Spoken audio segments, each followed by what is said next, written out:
and put together an illustrious career. I was just thinking as we were getting this show started, as far as significance and importance, where does Derrick Rose rank in University of Memphis men's basketball history?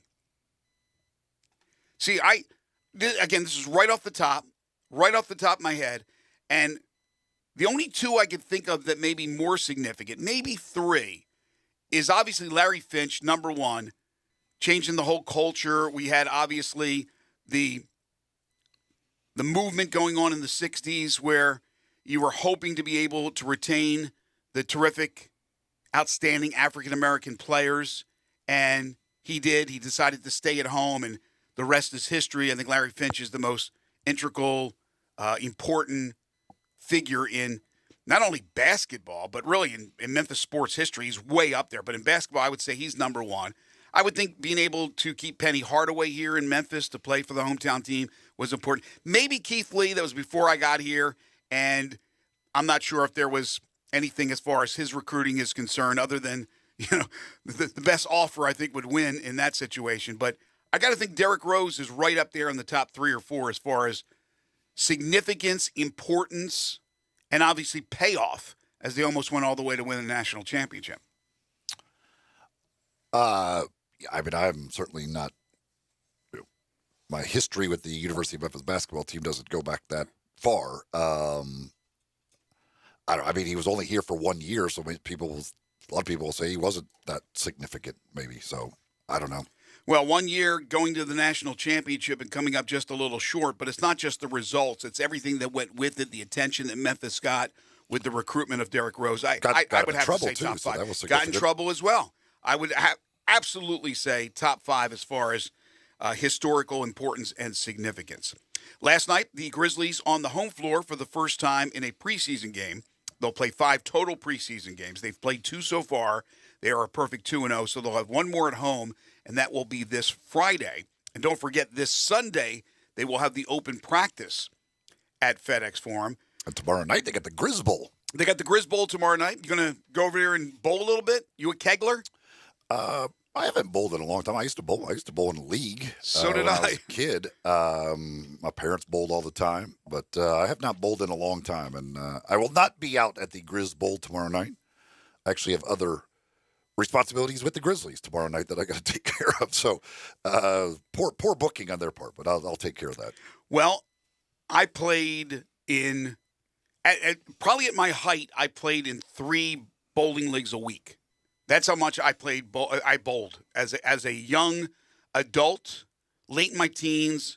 Actually, when I was a kid, then late in my teens, young adult, I bowled all the time. It's fun. It's always been fun. I haven't bowled in a long, long time. Just got away from me, and I'm sure it'll be a great time tomorrow night. Last night, for those who attended or watched on television, it was a fun time because the Grizzlies looked like they were in mid-season form.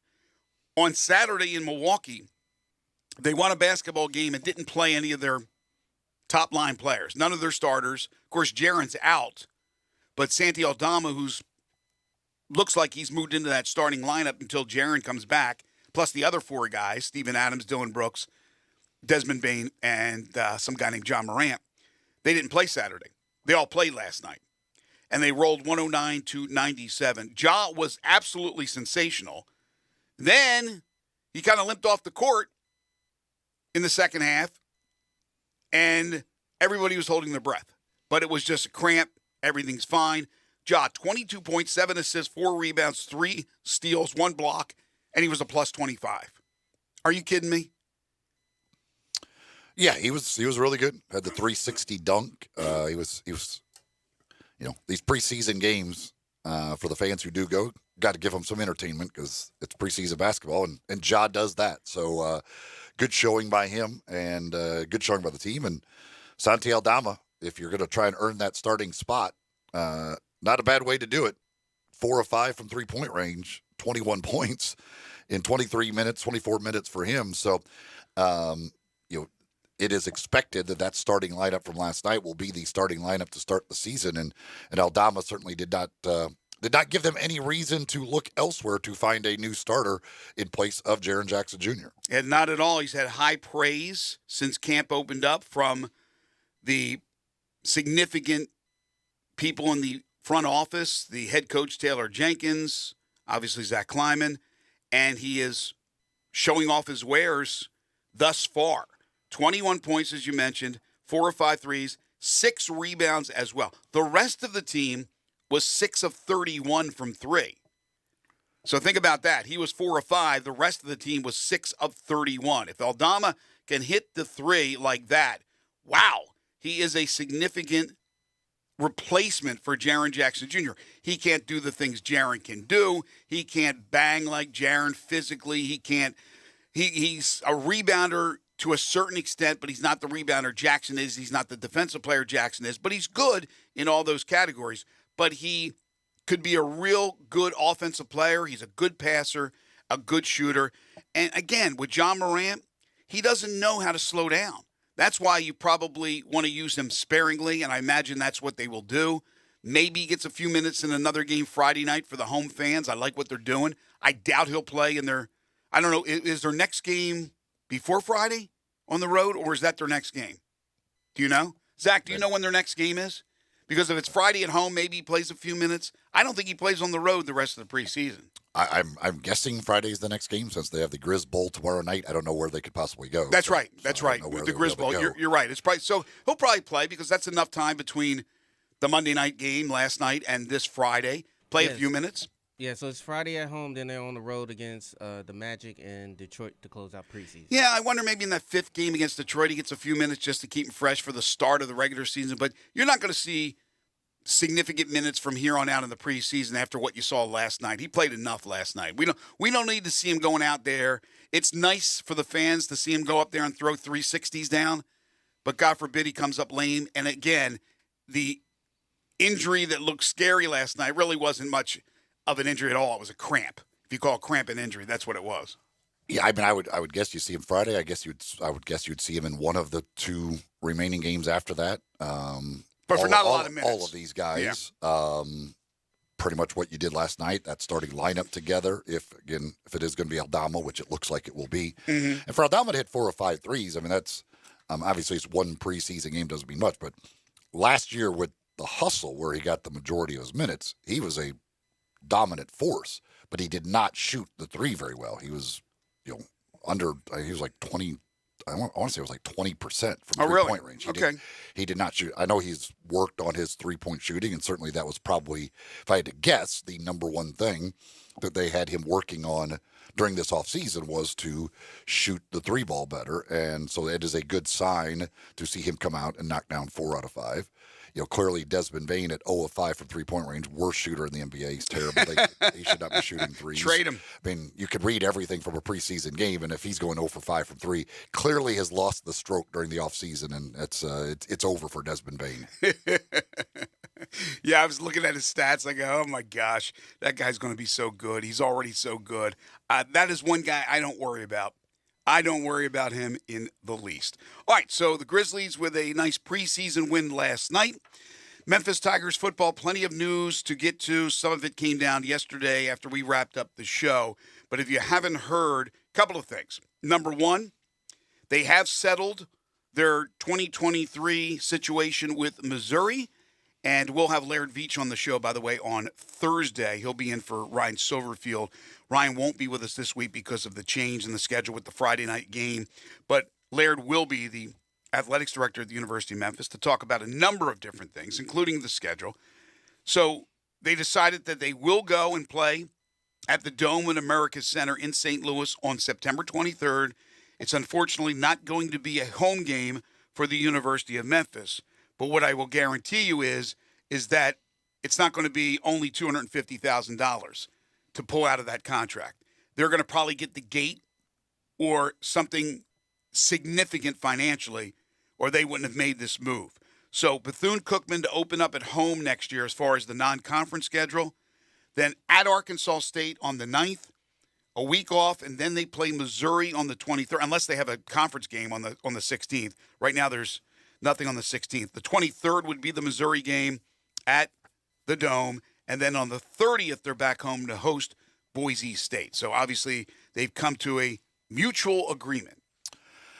Yeah, this was in the conversations we've had with Jeff Crane and with Laird Veach was on the last time. It was rather obvious that this was the path it was going down because they talked about preserving that game in any way they could, and it was clear that it was never going to be played in Memphis. Missouri was not going to come here to play the game, so this was going to be the only way to preserve the game. And all of these negotiations, I would assume, were to get the price right to make it work for the University of Memphis to do that in St. Louis. So I know for fans, it sucks. You'd like to see the SEC team coming in here.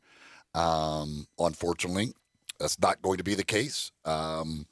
It's, as we talked about, it's not easy to replace teams at this point for next season.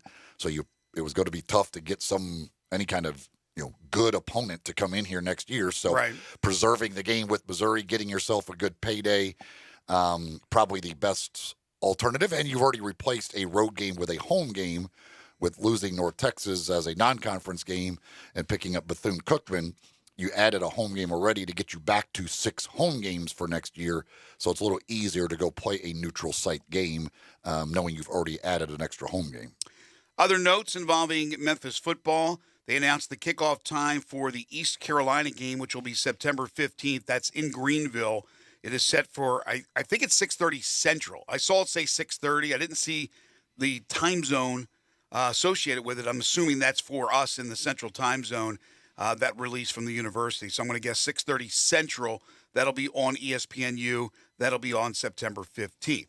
Joe Doyle named the American Conference Special Teams Player of the Week, just 2 straight weeks of punting the hell out of the football. Zay Cullins, for the 2nd straight week, named to the honor roll. He had another interception, one of 3 interceptions for the Tigers. And they also released the information that you'll need for Friday's Houston game, where hopefully it will be a big crowd for the Tigers and the Cougars. Tigers going in at 4-1 and 2-0 in the conference. Parking lots are going to open up at noon. Tiger Lane festivities will begin at 3:30. The Tiger Walk will be at 4. Ticket offices will open up at gates 1 and 4 if you don't already have your tickets. That at 4 o'clock as well. At 5 will be the stadium gates opening up. Pep rally by the fountain is going to be at 5:30. Then the on-field pregame begins at 6:10 with kickoff at 6:30. And don't forget about the happy hour beer specials going on from 5 to 6. Again, hopefully a crowd that will exceed 30,000, although that may be wishful thinking. Last couple of games have been around 23,000, and it is Friday night high school football. But Memphis and this football team really needs the support of the Tigers. Don't look at Houston at 2-3 and think they're a bad football team. They've had some issues, but they're a very capable team. Joe Doyle had the great week last week, but actually fell from number 1 to number 2 in the nation. Did he really? In punting average. Yeah, I assume the Michigan State punter, who is now number 1, just wasn't qualified before last week. Didn't have enough punts because he's averaging 53 yards per kick, which is 4 yards more than Joe Doyle saw it. I'm assuming he just wasn't qualified, and last week got enough punts to get him qualified to be among the national leaders. Well, Michigan State's going to punt a lot. They're a whole different offense without Kenneth Walker III. Major League Baseball last night, guess what? Uncle Albert hit another home run. 7:03 for Albert Pujols. The Cardinals lose. He accounts for the only 2 runs, but Pujols continues to keep on keeping on. In the meantime, Aaron Judge is pressing. He's not getting the pitches. He's got 2 more chances to surpass Maris's 61. Yeah, time is a ticking. Maybe he doesn't want. Maybe he just wants to tie Maris and put his name alongside of him in the Yankee history books. I doubt it.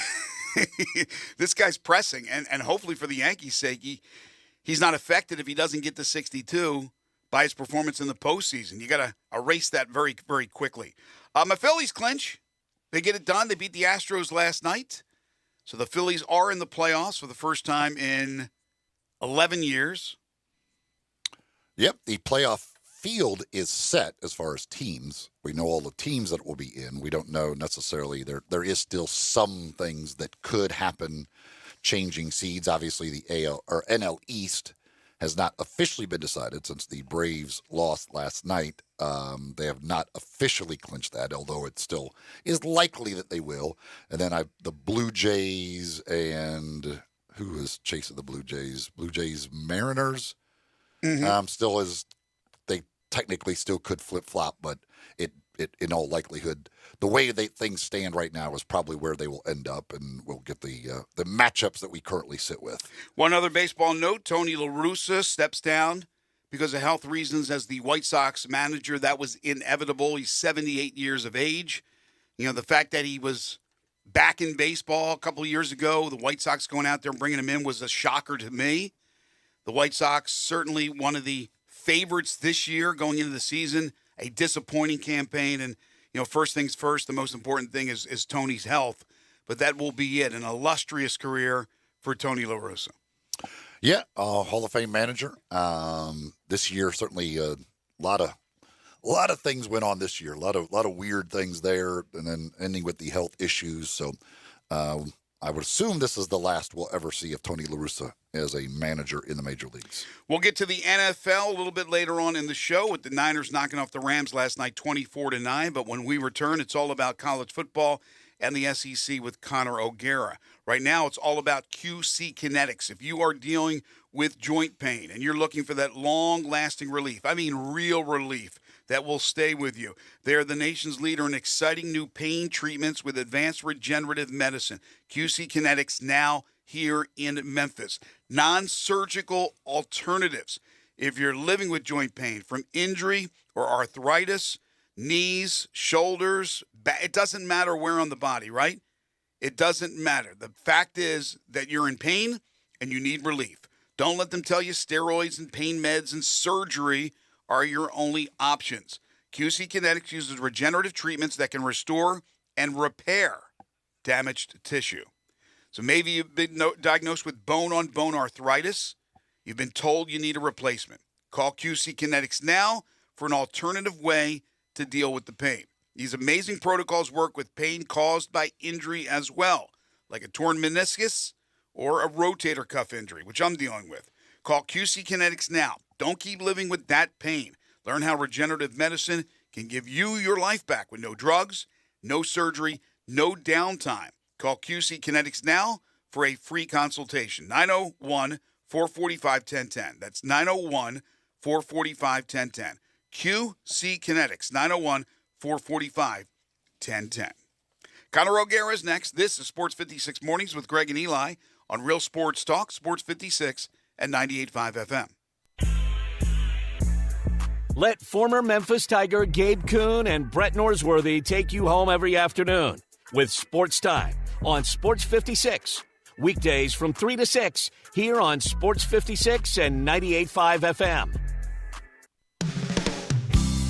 DeSoto Auto Sales specializes in late model cars with low mileage. They have the highest standards in the car industry. All of their cars are test-driven, checked out from head to toe. Unlimited inventory, every make and model. And if it's not on the lot, they'll find it for you. Walk in the door of DeSoto Auto Sales, 5704 Goodman Road. Within 45 minutes, you can test your car, get credit approval, and finish paperwork within an hour. No shortcuts at DeSoto Auto Sales. Kind, courteous employees, a down-home environment. DeSoto Auto Sales cares about your time. Lowest prices in a 350-mile radius. We're living in a world today where time does matter. Visit them online. Check out their referrals. DeSotoAutosales.com.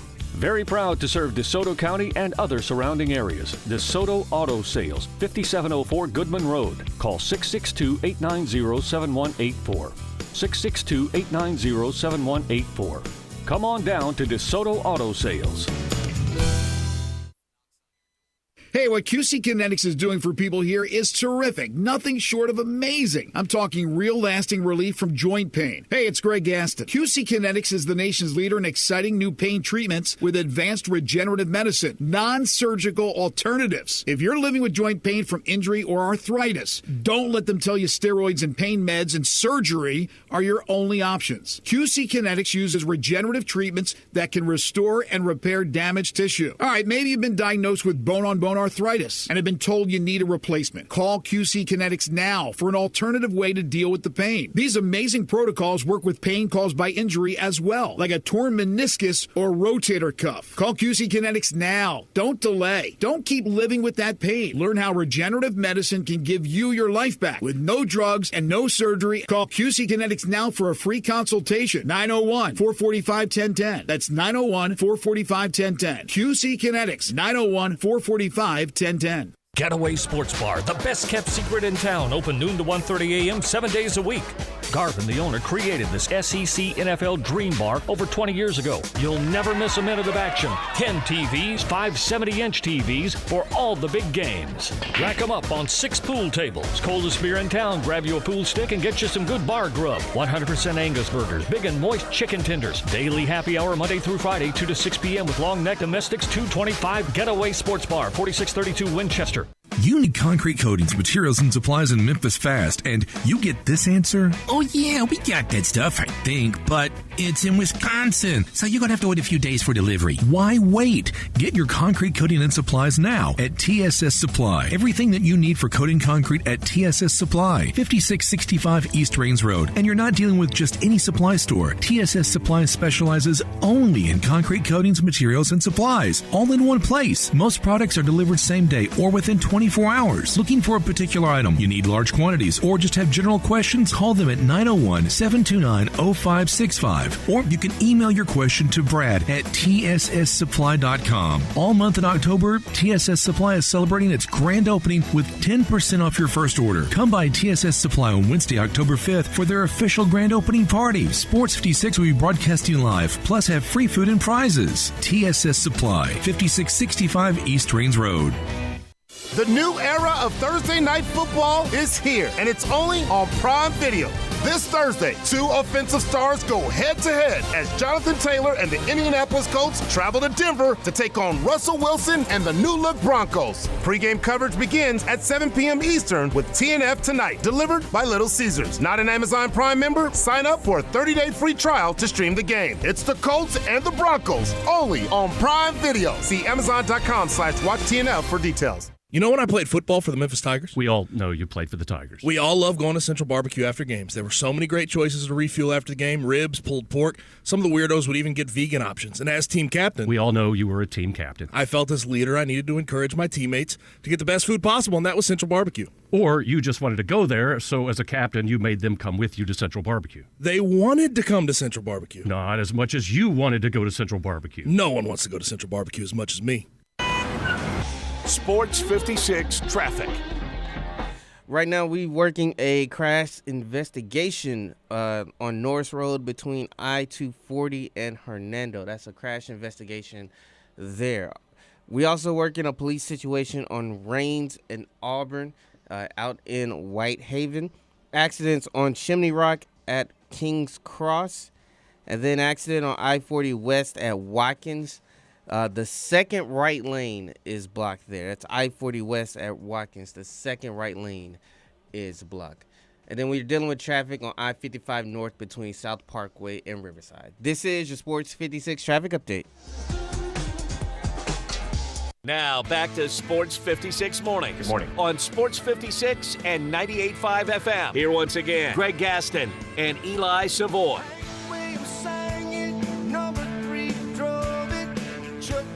Welcome back, everyone. We continue here on Sports 56 Mornings, this Tuesday, October 4th, 2022 edition.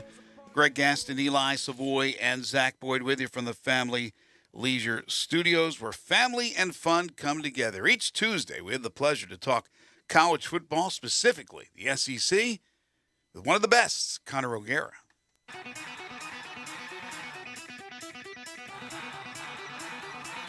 It's time to talk some SEC and college football.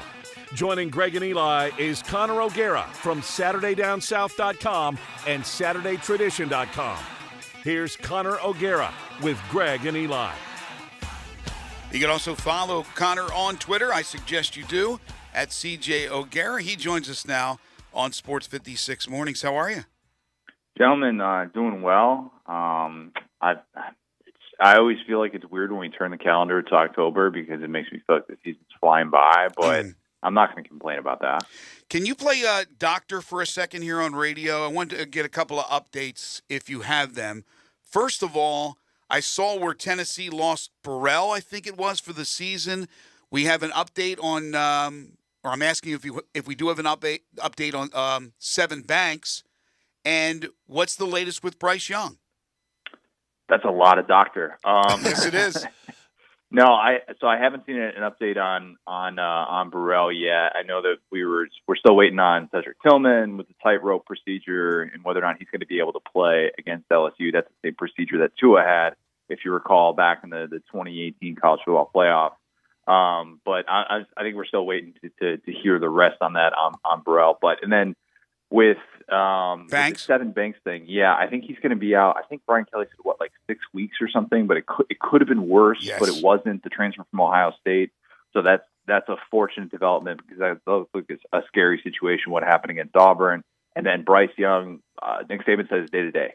So we'll kind of wait and see what day to day means. If day to day means that he's going to be back against A&M, or if it means that he's not going to be back because you probably don't need Bryce Young to beat A&M in its current state. Day to day can mean a lot of things, but it looks like a relief that it wasn't more serious. And we'll kind of wait and see how much that impacts him after the awkward fall he took trying to escape Drew Sanders. And obviously some of those injuries you're talking about are Tennessee, LSU. I'm surprised that Tennessee, that line against LSU is only 2.5. So I had LSU winning this game in the preseason, and I think I'm going to stick with it. And I love Tennessee. Look, I said Tennessee's going to go 9-3 and they're going to beat Georgia. So I'm sipping the big orange Kool-Aid. All right, like you don't have to sell it to me. But what I do wonder about with this game, and what now that we have current context with it, we're just talking about Cedric Tillman in the Pitt game when Hendon Hooker's getting pressured on the road. He trusts Cedric Tillman. Those are the moments when you really need to have that go-to guy, that first-read guy, to be able to say, "Boom, there's my guy. There's who I'm going to be able to hit. I'm going to trust him in single coverage. I'm going to trust him if he gets a foot of separation, whatever. It doesn't matter." In a game like this, you're going to have to deal with B.J. Ojulari. If you haven't seen what the LSU edge rusher's been doing, he is absolutely disruptive. He totally turned around that game against Auburn by having the strip sack that Jay Ward recovered, turned it into a touchdown. This is a game in which you need Cedric Tillman. Against Florida, you didn't need Cedric Tillman. You had Brew McCoy, you had Jalen Hyatt. I think that in this game, LSU is going to be in a favorable spot to get pressure on Hendon Hooker. And LSU, who is just bound this way to be able to come back in the fourth quarter games, just kind of says, you know what? Things have gone horribly for 3 quarters. We'll figure it out late. And I think they do that once again against Tennessee. Yeah. Was it you that – I think it was you that tweeted out the numbers of booty against FBS opponents this year? Yeah. Yeah, it's to borrow a phrase, it's booty. It's not good. Look, it's bad. And, you know, a lot of people kept talking about him as a guy who was going to be an All-American and he was going to be a first-round pick. And I said, there are so many landmines that can blow up this Kayshon Boutte season. And obviously the way that it played out in the opener was disastrous. They had kind of the sideline blow-up with he and Jaden Daniels. But the good news is that despite that lack of involvement, which if you haven't seen the numbers against FBS competition 2022, 3 games, 6 catches on 16 targets for just 55 yards, no touchdowns, no catches of 20 yards. The good news is that you see after the game against Auburn, they're like Jaden Daniels and Kayshon Boutte are celebrating together on IG Live. And Kayshon Boutte is in a good place mentally. The birth of his child just happened, a week and a half ago. So who knows how much that's impacting his mindset. They need him to be right in a game like this. And they're not necessarily getting him involved. He's even dropping kind of routine plays. Maybe that's because he's not getting force-fed targets the way that he was with Max Johnson. But it's been a strange season, and he has not been on the same page with Jaden Daniels on the field yet. Look, I think everything's a bonus this year. It's the first year for Kelly. I know LSU fans' expectations are always out the roof, but for me, it's give the guy a chance. It's his first year. Let him get more of his recruits in. I think LSU is going to be really, really good for years to come under Kelly. yet they're still making some noise this year. Now, as you mentioned, they had to rally to win on the Plains, but they did win. On the flip side, Auburn loses a 17-0 lead. I think we all believed that Harsin, that news we would be reading on Sunday, that he was let go. Did you think he was going to get fired? And why have they not pulled the trigger if there is that turmoil that we all believe there is? I think they were waiting for it to get even worse with the Georgia game. I think to be honest with you, I think they're kind of waiting for everybody to be able to see this is how far away we are. Mm-hmm. And instead of, the ball bounces a few different ways, here's where we are. I think the Auburn brass wants to be able to say, this is how far away we are from being a good program. Georgia's a 29.5-point favorite, despite the fact that they've had 2 dud performances in the last couple weeks. Yeah, it's bad. I mean, when I was texting my LSU buddy when Auburn was up 17-0 in that game, and Robbie Ashford looked like the second coming of Johnny Manziel. I mean, they're up 17-0. I'm texting my LSU buddy they're not holding this lead. There's no way. A 3-score lead at home, and Auburn doesn't have a chance. You realize that in their last 8 games against Power 5 competition in the second half, they've been outscored 104-21. Wow. The second half, Alabama scored 21 points in the fourth quarter against Arkansas on the road on Saturday. I mean, it's bad. They don't have any adjustment. It's so frustrating to watch this team, and it's inevitable. It's probably going to happen this Sunday. And I don't know for sure who will be the interim coach, but at least they spared them of their first game as interim coach being against Georgia and taking that whooping. Right. Yeah. That would have been bad. I mean, can you imagine that? That's like when Dan Mullen decided last year, Anthony Richardson, you guys want him to start? He's going to start the first game of his career against Georgia, arguably the best defense of the 21st century. Enjoy it, kid. Who wants to be interim coach? Not me. I'll take it after this week. Throw him right into the fire. So I'm a guy who roots, at least when it comes to sports, not life, but sports. I like a little chaos. And I thought it could have been really interesting if Georgia ended up losing that game to Missouri, what we would be talking about on the shows this week. But they found a way to win that damn football game. And when everything's so predictable in college football, at least the top 3 teams continue to do what they do. So close, yet so far. Yeah, and that game was, it was a thriller. It really was. And I thought, for a while there, it was looking like Eli Drinkowitz was going to have his Toby Keith game, his How Do You Like Me Now game right. that he has one time every year. But that game, ultimately you see Georgia in its first true road game, which was easy to forget, struggle to do some very basic things early on. And any notion that this was going to be a 2021 defense all over again, kiss that goodbye. It's just not. And when you have 8 new starters out there, and by the way, when one of your starters, Jalen Carter, goes down with a knee injury on a chop block, that's obviously not going to help you. Mizzou was moving the ball before and after that. Georgia wins that football game, but here's the crazy thing. So you talk about how top-heavy this is. In the AP poll, I looked at this because coming into the year, I kept saying over and over, 3 teams that can win a national championship: Alabama, Georgia, Ohio State. That's it. Even after that game with Georgia that Georgia just had on the road, 60 of 63 voters in the AP poll have those 3 teams as their top 3 in some order. That's it. That's crazy to think about all the top-heaviness that we're talking about in college football. I don't necessarily think that means Georgia can't win a national championship. It just means they have a longer ways to go to be able to get there, to shore up some of those defensive things and some of those offensive things in the ground game that they struggled with earlier. Alabama A&M this week is not what we thought it was going to be before the season. Certainly nope. A&M's got a lot of issues. If Bryce Young is unable to go, concern for Alabama in this game? There's some, because, look, Jalen Milroe had the 77-yard run, and it was brilliant. I watched that 4 different times, and his head did not move. And at that size, the way that he was moving, that was unbelievable to kind of go back and watch. But, yeah, they were 1 of 4 for 3 yards passing in the second half of that game. Think about that. So if they're in a spot where A&M, for whatever reason, we don't even know who's going to be the starting quarterback for A&M because Max Johnson got hurt in the game against Mississippi State. And if it's Haynes King, you don't really feel good about that if you're an A&M fan. No, you don't. But it's bad for the Aggies right now offensively. They're not good at full strength, and much less when they have the injuries. And Anaya Smith is out for the year with a broken leg.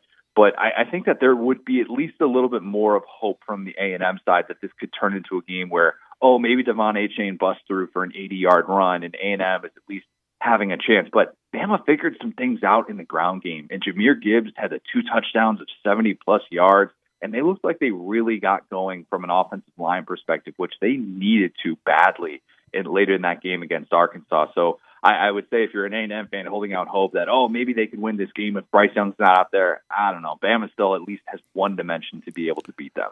Those passing numbers that you give for Alabama with Milroe in there makes it even more unbelievable that Arkansas gives up the 370-yard plus runs. Like, right. You should be loading up and saying, dude, make him pass to beat you. Like, whatever you do, don't let Gibbs break free.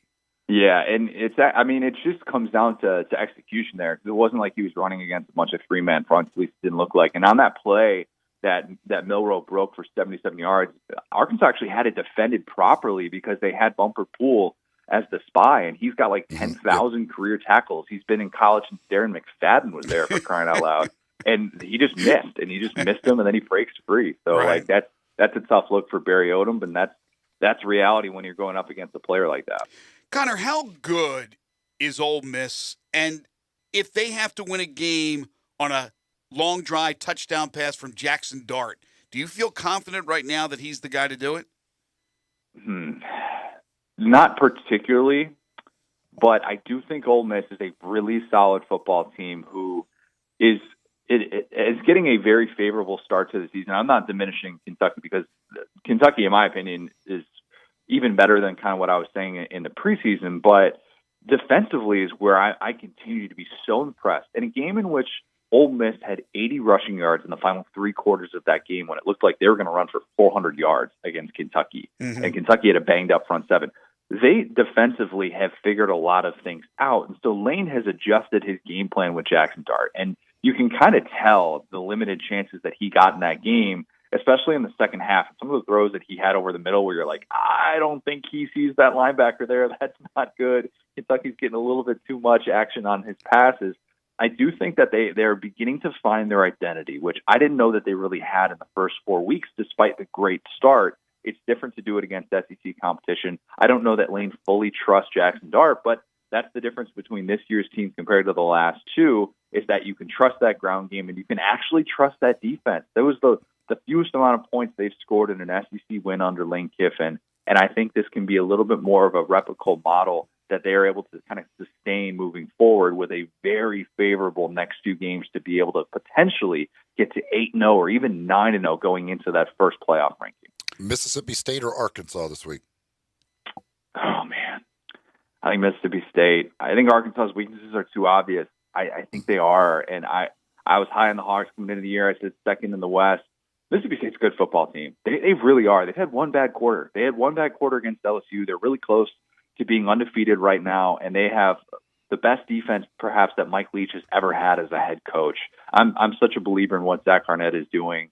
Beating A&M the way that they did was not a surprise at all. I think that Mississippi State's the better football team, and I think Arkansas struggles on the road, especially not knowing the health of KJ Jefferson. Yes. If he's going to be good to go in that one. Yeah, I was listening to Sam Pittman yesterday, so there's some effects of hitting his head on the turf, and he may not be able to go. And if he can't go, forget about it. Katie barred the door. All right, final thing for you, hypothetical. I always bring this up with guests, but right now, even though Georgia had a close shave and Alabama had a close shave against Texas, the top 3 teams, as you mentioned earlier by the voting, have distinguished themselves from everybody else.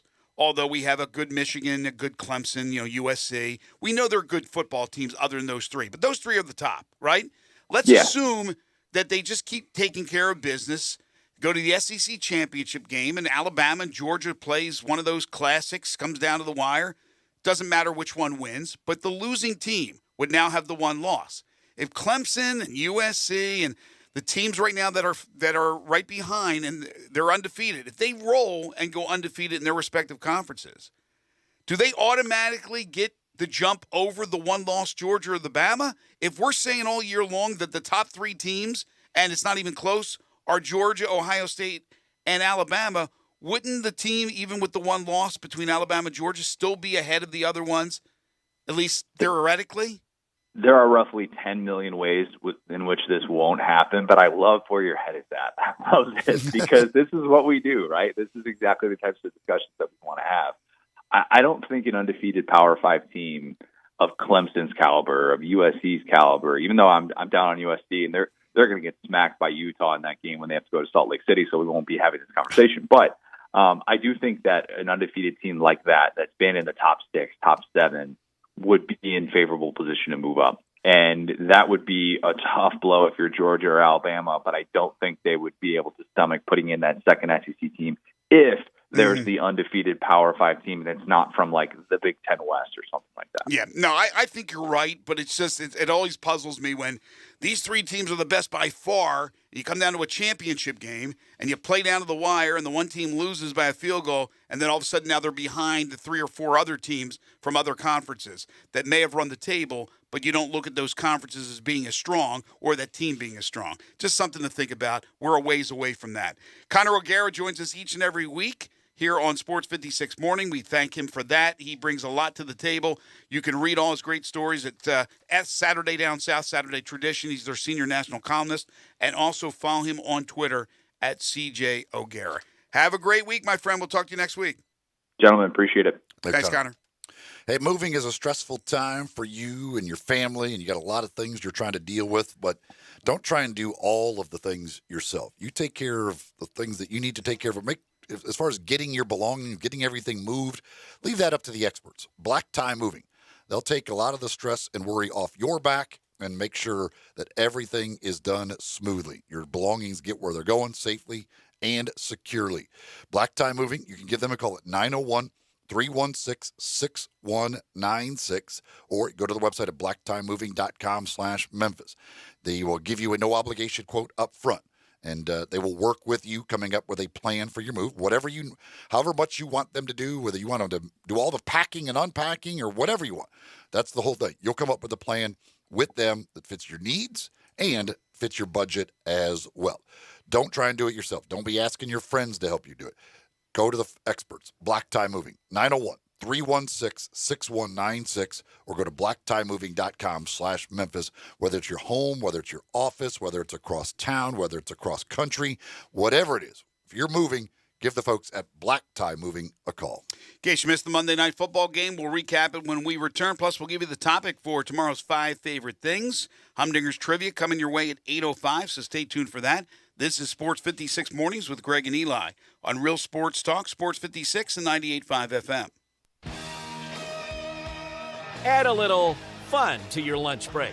Join Johnny Radio for Sports 56 Happy Hour from 11 to 1 every weekday on Sports 56 and 98.5 FM. This is Sheldon Rosengarten with Marks Bensdorf Realtors. I'm often called Shell Done because I sell homes and work with buyers and I get the job done. There are 7 keys to successfully selling your home quickly at a great price. First, call me. I do my research and advise you on preparation, presentation, and proper pricing that gets you the activity to get the best price. Follow my advice and it can happen. I did mention 7 keys to a successful sale, didn't I? Well, if you use the first key, calling or emailing me, you really don't need the next 6 keys. Remember, that's Sheldon Rosengarten at 483-0546 or MemphisRelocate.com. If you don't need me now, write it down for later or for a friend at Sheldon at 483-0546 at MemphisRelocate.com. Do it now, and who knows, you may hear your home advertised here. Remember, as bad a golfer as I am, when selling homes, Shell Done gets it done. Yeah, boy. If you have a great gumbo that's a real taste bud pleaser, then get yourself or a team entered in the 10th Inning Gumbo Cook-Off Contest. A great day of fun with a gumbo and chicken wing cooking contest. Cash and prizes for first, second, and People's Choice winners. Plus live music, raffles, and more to help benefit cancer patients in need of treatment. The event will be held Sunday, October 23rd at 10th Inning Sports Bar and Grill, Getwell Road in South Haven. To get signed up, go to 10thinningcompetition.com. Golf first. Now at Edwin Watts Golf Shops, it's time to hit faster, longer, and straighter with Titleist. The new TSR drivers are designed to maximize distance and elevate your performance. Titleist TSR driver, pushing for perfection every day. Come into Edwin Watts Golf Shops for the new Titleist TSR drivers and get custom fit for free today. Can't make it in store? Visit us online at worldwidegolfshops.com. Edwin Watts Golf Shops, home of the 90-day satisfaction guarantee and family owned and operated since 1968. When a cold comes on strong, knock it out with Vicks DayQuil Severe for max strength daytime relief. Just one dose of Vicks DayQuil Severe starts to relieve 9 of your worst cold and flu symptoms to help take you from 9 to none. Power through your day with Vicks DayQuil Severe, the daytime non-drowsy, coughing, aching, fever, sore throat, 9 to none medicine. Use as directed.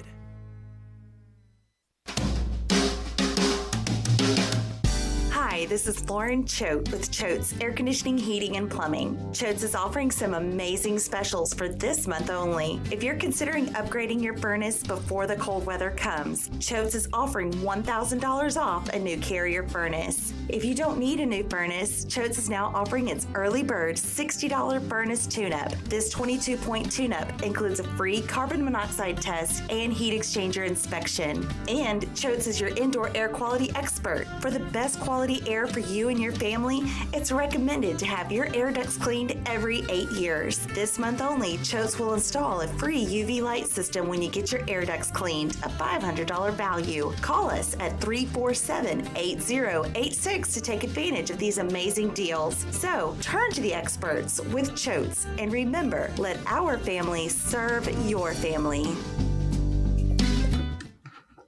Simple, smooth, and every sip as easy as the last. Tito's handmade vodka tastes just as good with tap water as it does with your favorite mixer. Back in the day, Tito distilled, hand bottled, taste tested, sent to a few friends, then taste tested again to give you the finest juice around. No frills, no flavors, no fancy labels, just the good stuff. Just Tito's. For recipes, videos, and more, visit Tito'sVodka.com. Distilled and bottled in Austin, Texas, 40% alcohol by volume, namely 80 proof, crafted to be savored responsibly. Now, back to Sports 56 Mornings. Good morning. On Sports 56 and 98.5 FM. Here once again, Greg Gaston and Eli Savoy.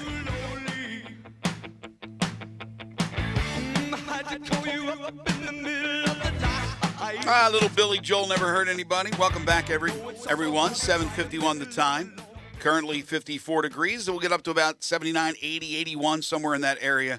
Another sunshiny day here in Memphis and the Mid-South. Tomorrow, 5 favorite things. We do it every Wednesday. It's brought to you by Bartlett Small Engine and East Memphis Ace Hardware. Here is the topic for tomorrow. Your 5 favorite Memphis Tiger football players of all time. Your 5 favorite Memphis Tiger football players of all time. Once again, your 5 favorite Memphis Tiger football players of all time for tomorrow's 5 favorite things. Last night, Monday Night Football, the 49ers did it again. Shanahan did it again to McVay. 7 straight during the regular season. And now the NFC West has 4 teams, all 2-2. All even Steven. Last night's final score was 24-9. They gave Matthew Stafford fits, the 49ers defense did. And Jimmy Garoppolo was terrific. Maybe the highlight of the game, though, was the fan that ran out onto the field with the pink smoke bomb, and was absolutely leveled by Bobby Wagner. Yeah, the veteran ain't messing around. He'll take care of the security. The 49ers defense is legit. I know the numbers were good, but based on the schedule they had played, I had my questions. I mean, when you've played the Bears in the torrential downpour, you've played the Seahawks and Geno Smith, and then the ugly game last week against the Broncos, I was wondering if that defense really was that good. Mm-hmm. They're that good. I mean, they were awesome last night, and they just own the Rams. Whatever it is, I don't know why the Rams cannot figure out a way to beat that team, but the Rams just don't have it. And my guy Deebo Samuel, man, oh man, he is so fun to watch. When he gets the ball in his hands, dude, he is incredible. He's always like he's juking before the ball goes into his hands and he's put it away. He's already juking and making a move. He never is catching it and then goes straight up the field because he's always going left to right and stutter stepping and things of that nature. He's just so fun, so electric to watch play. Of course, for the Rams, Cooper Kupp, I heard, had this could not have been true. Right? Please tell me it wasn't true. I don't know how many offensive plays they ran, but like 60 targets or so to Cooper Kupp. Is that even possible? 60? No. So somebody said that on the radio today, on the national radio show. In that game, you sure they didn't say 16? Maybe they said 16. 60. But I started to think, I go, he didn't throw 60 passes. Like, it didn't come close to throwing 60 passes. See, I didn't know. At the end, Stafford was passing every single play, and every time it was either to Kupp or to, what's his name, the tight end? Higbee. Yeah, I mean they never used Robinson. 24 catches. Right, and then the running game is not good. Between Darrell Henderson and Cam Akers, it needs to be better. So I don't know, you want to call it a hangover, whatever, with the Rams. Matthew Stafford is obviously a very good quarterback. He proved it last year. But when he doesn't have any time, he panics. He threw the pick six. He nearly threw another pick late in that game. And Kupp had 19 targets. 19 targets, okay. And maybe they said 16 and they messed up, it was 19. But I was driving and going, did he say 60 targets? Is that even? I didn't know if Stafford ended up throwing 65 balls at the end of the. I didn't. He did not. What did he end up throwing?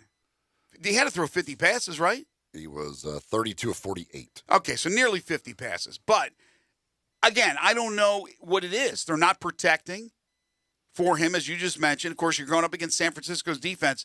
It's extremely formidable. But yeah, I don't know. The 49ers own them.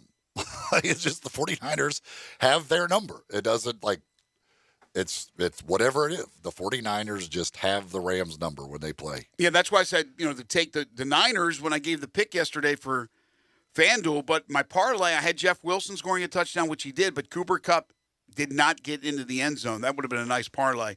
Did not happen. And as I mentioned, the NFC West, all teams now even at 2-2. I loved on the Manning cast when the streaker, or whatever you want to call them, came onto the field. And Payne's like, I mean, I know they can't show it on the other channel, but can't we show it? Like, right. Can't the B team show a guy on the field? And then they did. And then they showed it. They showed Bobby Wagner level the guy. And then what did Eli say? He basically was knocking the streaker for not being naked. So if you're going to go, man, you go full throttle. Then they start talking about whether, if you're going to tackle a streaker, it depends kind of what they're wearing. Like they said, if he's naked, there are certain places you can't go make that tackle. Like that's what he said. You can't wrap up. He said you can't wrap up in that situation. You just got to go with a shoulder and level the guy. No, that's true. That's true. But he also had indicated like the streaker was just kind of half-assing it because he didn't go out and go naked and run around as a true streaker. First half of the game to be doing that is it's an interesting decision. Elsewhere from the NFL, Tua has been ruled out. He will not be playing in week number 5 as the investigation continues into that situation in Miami. And if I'm not mistaken, yesterday there was no doctor in the world that was going to okay Tua to play this week. No way. There's no way. The Dolphins, I don't care if 50 doctors told him he could play this week. You cannot possibly put Tua on the field this week. But didn't I hear yesterday that they got rid of the original administrator, the person that gave the okay for Tua to go back into the game 2 weeks ago? Oh, yeah, they fired him like Sunday. Yes, that's what I thought. Over the weekend he got fired. They canned that guy real quick. But there's no way in the world they could possibly put Tua on the field this weekend. Also, bad news for Denver. Javonte Williams out for the season. They lose a key ingredient on their offense. Well, theoretically a key ingredient, but they didn't use him enough anyway. So well, they should have. I mean, that's a guy that's always been underutilized, but Javonte Williams is out for the season. And it's official. Mike Tomlin has announced Kenny Pickett, as we thought, after he came in to replace Mitchell Trubisky. He would go on to throw 3 interceptions and score 2 touchdowns rushing, but not a great debut for Pickett. But Pickett will be the starter. So apparently the Trubisky era has come to an end, unless maybe an injury, God forbid, to Pickett, and Trubisky gets back in there. Or they still have Mason Rudolph, don't they? Is he still on that team? I think so, yep. Yeah, so maybe they would go to him, but you would think that the time has run out on poor Mitchell Trubisky.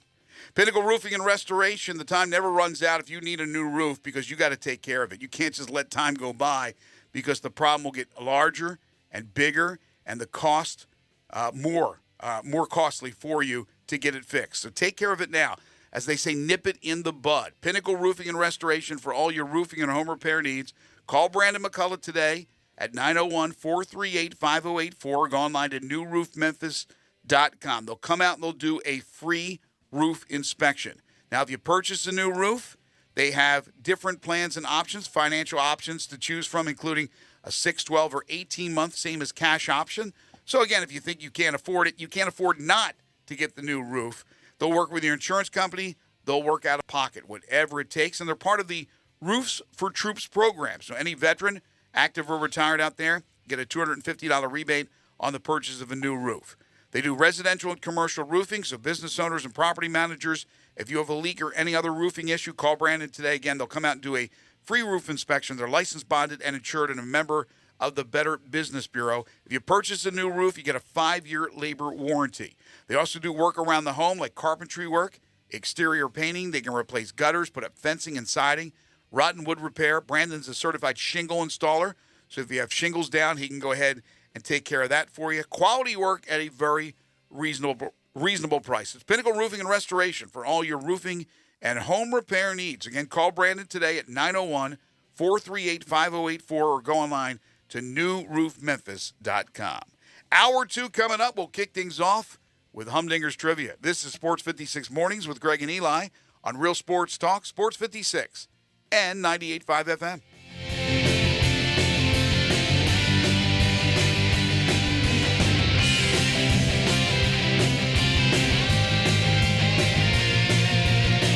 Tiger Nation, come out to Simmons Bank Liberty Stadium Friday, October 7th as your 4-1 Memphis Tigers take on conference rival Houston. Tickets start at just $20 and kickoff is at 6:30. Bring the whole family and watch 901's football team. Tailgate on the revamped Tiger Lane. Cheer the team into the stadium during the Tiger Walk and help your Tigers stay undefeated at home. Start your weekend off right with Memphis Tiger football. Go Tigers, go. Brian Elder's Roofing Solutions. I'm Brian Elder. It's been a particularly rainy season, and that stain on your ceiling isn't getting any smaller, exposing your family to the possibility of mold. Let me come take a look. 867-0303. Our technicians are Owens Corning Platinum Preferred, so don't let someone tell you that it has to be replaced if all you need is a repair to get several more years of life. 867-0303. Have me on your speed dial for when life's little catastrophes come up. 867-0303. Upgrade your roof to a beautiful Owens Corning Duration Architectural Shingle with a 50-year warranty and an unheard of 25-year labor guarantee. I'll measure your roof from outer space and give you a competitive estimate right over the phone. Buy now and pay nothing till 2022 with approved credit. 867-0303 or BrianElderRoofing.com. Call 867-0303. Brian Elder's Roofing Solutions. You need concrete coatings, materials, and supplies in Memphis fast, and you get this answer? Oh yeah, we got that stuff, I think, but it's in Wisconsin, so you're going to have to wait a few days for delivery. Why wait? Get your concrete coating and supplies now at TSS Supply. Everything that you need for coating concrete at TSS Supply, 5665 East Rains Road. And you're not dealing with just any supply store. TSS Supply specializes only in concrete coatings, materials, and supplies, all in one place. Most products are delivered same day or within 24 hours. Looking for a particular item, you need large quantities, or just have general questions, call them at 901-729-0565. Or you can email your question to Brad at tsssupply.com. All month in October, TSS Supply is celebrating its grand opening with 10% off your first order. Come by TSS Supply on Wednesday, October 5th for their official grand opening party. Sports 56 will be broadcasting live, plus have free food and prizes. TSS Supply, 5665 East Rains Road. Everyone needs protection, whether you're on the field or on the road, so make sure you have the best. Bob Simpson State Farm Insurance can buckle you up with auto insurance, can back you up with life and health insurance, cover your business whether it's starting, growing, or maturing, and don't forget to insure your home, no matter if you're an owner or a renter. Like a good neighbor, State Farm is there. Call Bob Simpson today at 901 381-1233 or go online and get a free quote at bobsimpson.org. Stay protected with your good neighbor, Bob Simpson. Hey, what QC Kinetics is doing for people here is terrific. Nothing short of amazing. I'm talking real lasting relief from joint pain. Hey, it's Greg Gaston. QC Kinetics is the nation's leader in exciting new pain treatments with advanced regenerative medicine, non-surgical alternatives. If you're living with joint pain from injury or arthritis, don't let them tell you steroids and pain meds and surgery are your only options. QC Kinetics uses regenerative treatments that can restore and repair damaged tissue. All right, maybe you've been diagnosed with bone-on-bone arthritis and have been told you need a replacement. Call QC Kinetics now for an alternative way to deal with the pain. These amazing protocols work with pain caused by injury as well, like a torn meniscus or rotator cuff. Call QC Kinetics now. Don't delay. Don't keep living with that pain. Learn how regenerative medicine can give you your life back with no drugs and no surgery. Call QC Kinetics now for a free consultation. 901-445-1010. That's 901-445-1010. QC Kinetics. 901-445-1010. We are Sports 56, WHBQ Memphis, and W253DF Memphis, Flynn Broadcasting Stations. Sports 56 traffic. Still working the crash investigation on North between I-240 and Hernando, so just keep in mind heading in that direction. We got a slew of accidents popping up in the first hour of the show. Poplar at Goodlet, working accident there. Perkins at Southern, accident on Chelsea Avenue at Highland Street, and then also Macon Road at Sycamore View and Appleton at Dexter. Take it easy out on the roadways. This is your Sports 56 traffic update.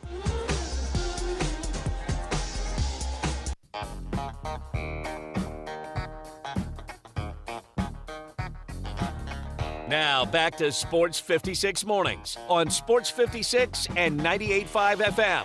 This hour is brought to you by James Gaddis Jewelers. Don't you just love it? Here once again, Greg Gaston and Eli Savoy.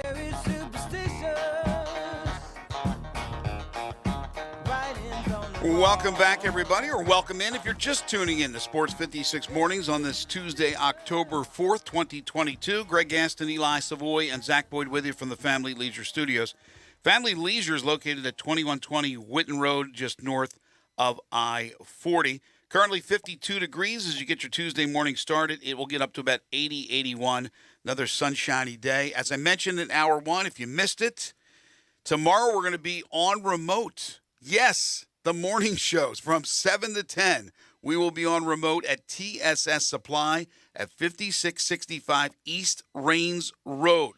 They are your concrete product supplier. We're going to have breakfast. We're going to have giveaways. And then John Harden will be out there from 11 to 1 for Sports 56 Happy Hour. He'll have barbecue for your lunch. So it'll be a fun day tomorrow at TSS Supply. Coming up in hour number 2, John Talty will join us at 8:25, senior sports editor and SEC insider at al.com.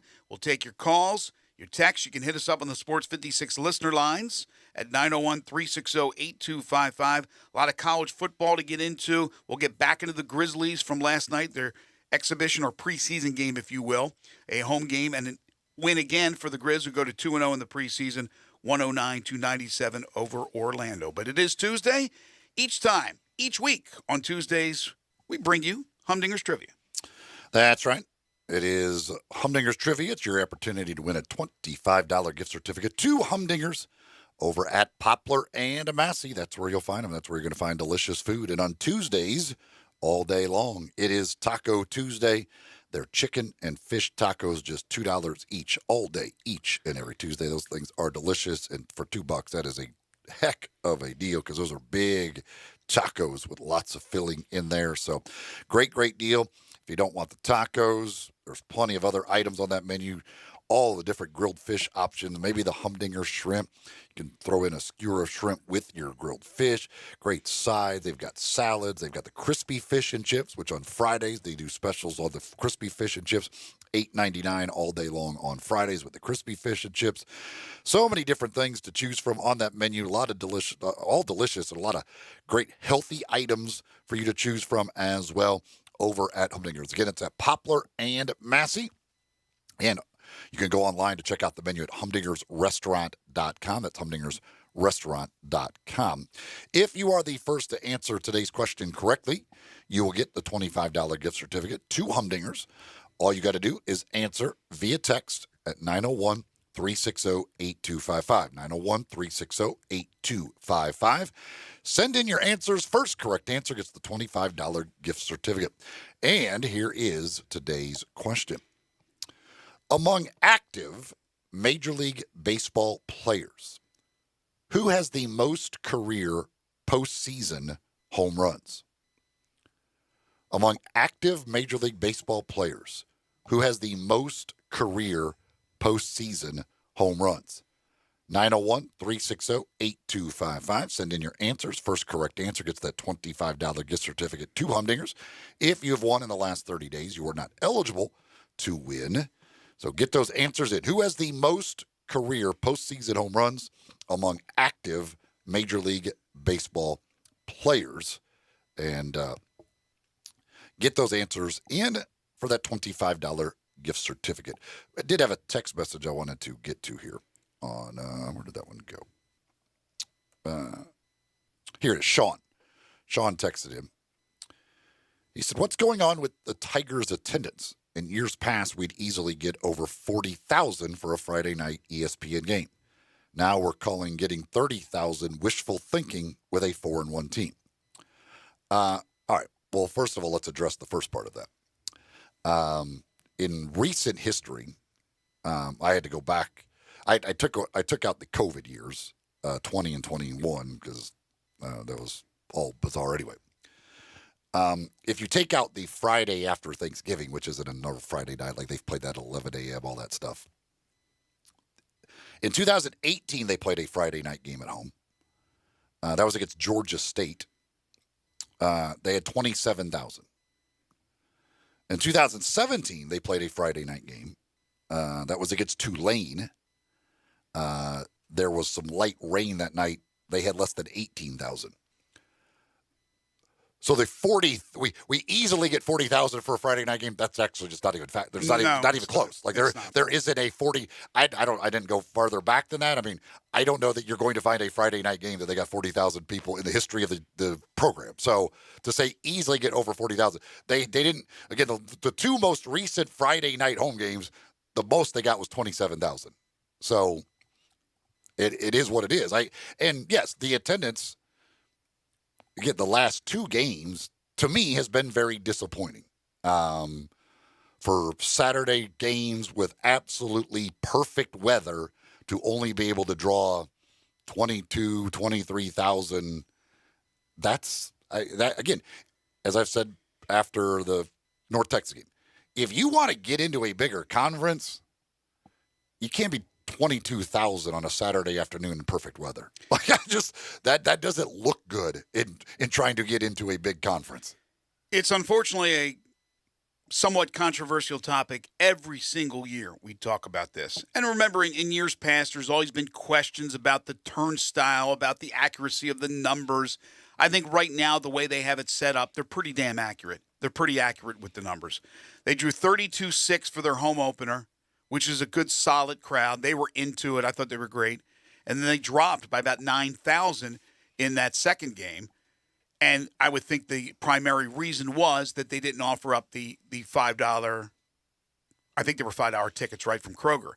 It's unfortunate that I think Memphis is going to have to do a lot of that in the future, is offer these discounted tickets. Because we have discussed the core. There is about 20 to 25,000 core. And that's it. Now, how much attendance will you get for a particular game has to do with your opponent. How many from that opponent side will come to the stadium? What's the weather like? What else is going on that particular day or evening? For example, Friday is Friday night football, high school football. So that's why I said, listen, the way it's going right now with around 23,000 the last couple of games, you're hoping to get 30. You're hoping to get 30,000. And remember, if it was a on-campus 40,000 seat stadium or 35,000 seat stadium, it looks almost full because it nearly is. In a cavernous Simmons Bank Liberty Stadium, it doesn't look nearly as full because it's not.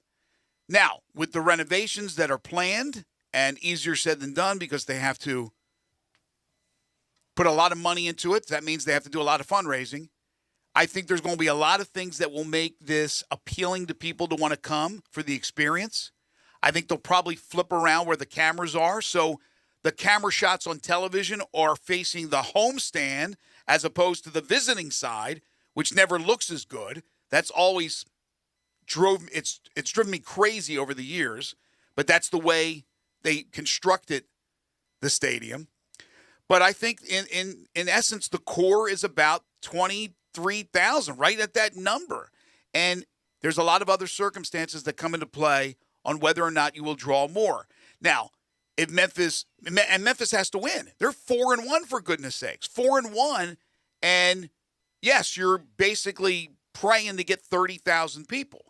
Now, when they went to the Cotton Bowl in the year they had the game day here and the SMU crowd, they will have those outliers. They will have those. And then they will have those outliers when Ole Miss comes or Mississippi State and they bring a bunch of fans.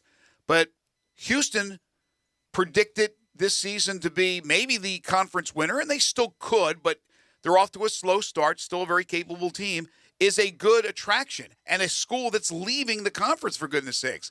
But again, Friday night, you would think 30,000 is reasonable, Eli. I don't know now. And the school is doing everything they can to find all different ways to entice fans to come to be a part of that atmosphere.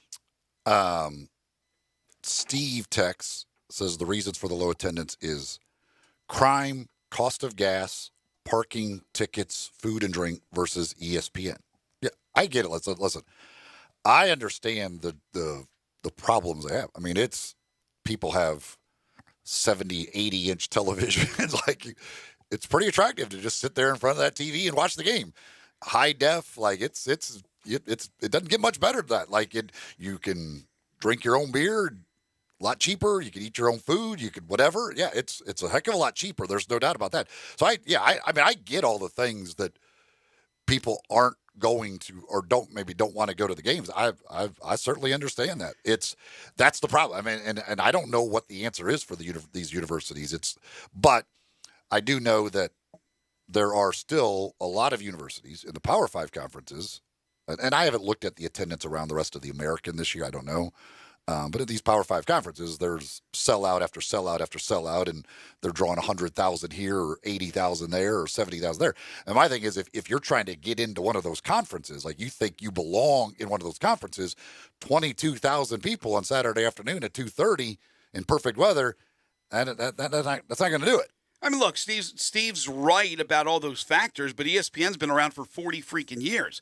The decision you have to make is, do you want to be a part of the game atmosphere live at a game? I think there's nothing like being live at a sporting event. Or do you want to be at home? Tennessee football, let's be honest here. The last decade, Memphis has been better than Tennessee. Memphis has been more successful than Tennessee. Yes, I understand Tennessee plays in the SEC. But Tennessee, even when there were all those lean years, they still draw 80,000 people. And now they're selling out at over 100,000 people. Well, those people face the same situation, right? They could be at home and watch it on ESPN. They can avoid a crowd of 100,000. They can avoid the prices for the concessions, but they elect to go to the games. I'm not saying there is that many Tiger football fans. There's not. That's why I said there's a core of about 20 to 25. How do you get that core to rise in this area? How do you get these next generations of Tigers fans to stick with the football team and stick with the athletics at the university? Because their attention's wavered. There's so many other things that are going on. That's why it's such a big challenge for this athletic department right in the midst of NIL, right in the midst of trying to see if they can get to a bigger, stronger conference where they can make money to be able to use it on things to make their programs better. I mean, there's a lot of things right now that are coming together, but there's no room for excuses. The one thing you can't do is just make an excuse. You have to try to find a way to make it better and more appealing for fans. Drew says the parking or lack thereof at the Liberty Bowl with the Liberty Park nonsense is a major reason for the attendance drop. I know many people that either won't come at all or just to 1 or 2 games because of the parking change and the lack of convenience. Well, certainly there's a lot of parking there that has been lost. I don't know. I know there's other areas, Toby Park. There's some other grass areas around there. I don't know. Certainly, as far as I was concerned, but you could park at the university, and they offer shuttles over. And I know some people don't want to do that, whatever. But yeah, I guess that certainly could be something. Again, it's one of those things. If you're looking for a reason not to go, these are things you could come up with. If you really want to go, you'll overlook these things and find a different way to park or to get to the game. That's what it comes down to. It's how badly do you want to go? Yeah, when I'm upstairs in the press box, I'm looking outside, I see, and that's usually how I gauge what type of crowd it's going to be. I look at the parking spaces, and the last couple of games, there's empty parking spaces. Now, I don't know if you have to have. Well, Tiger Lane. That's what I was going to say. I don't know. Just pull up and No. I'm not talking about Tiger Lane though. I'm just talking about there's a side lot that's between the stadium and basically where the Children's Museum is. I don't know if you can buy a spot there. All I know is there's empty spots. But yes, there's a lot less spots because of Liberty Park, because of other areas that are under construction. Now, I don't know what's going to happen in the future with the Coca-Cola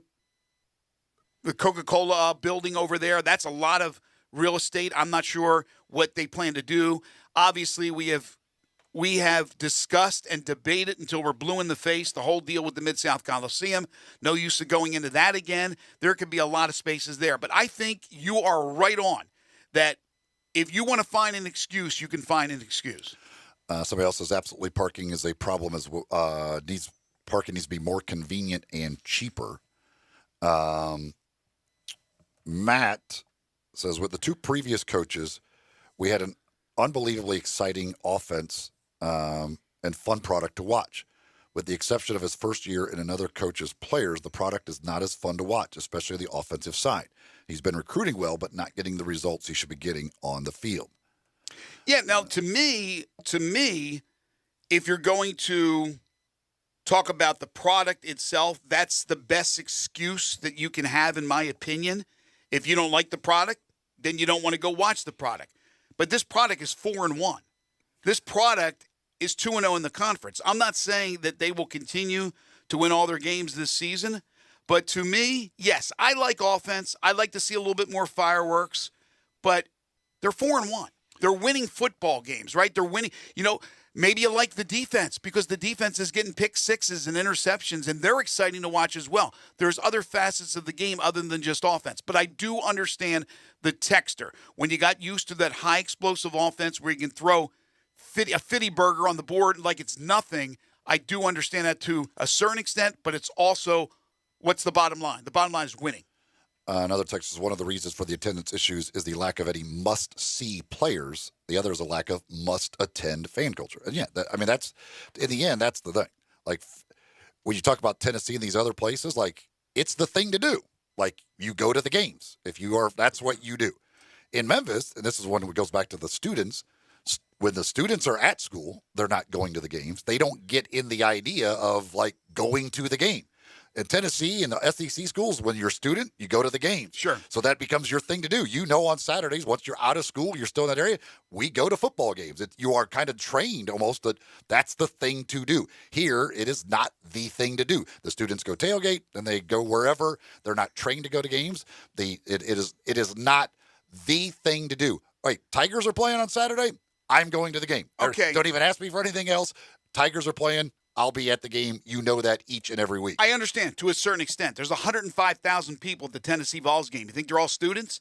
Most of them are not students. So why not? But a lot of them were students. And when you were a student, you went to games. You get done with school, you just keep going to games. You are alumni. That's what you hear. The students don't ever get in the routine of going to the game because they don't do it. That's true. And that's why I brought up the question about the future generations. Will they be there to support this program and support this athletic department? And hopefully they will be.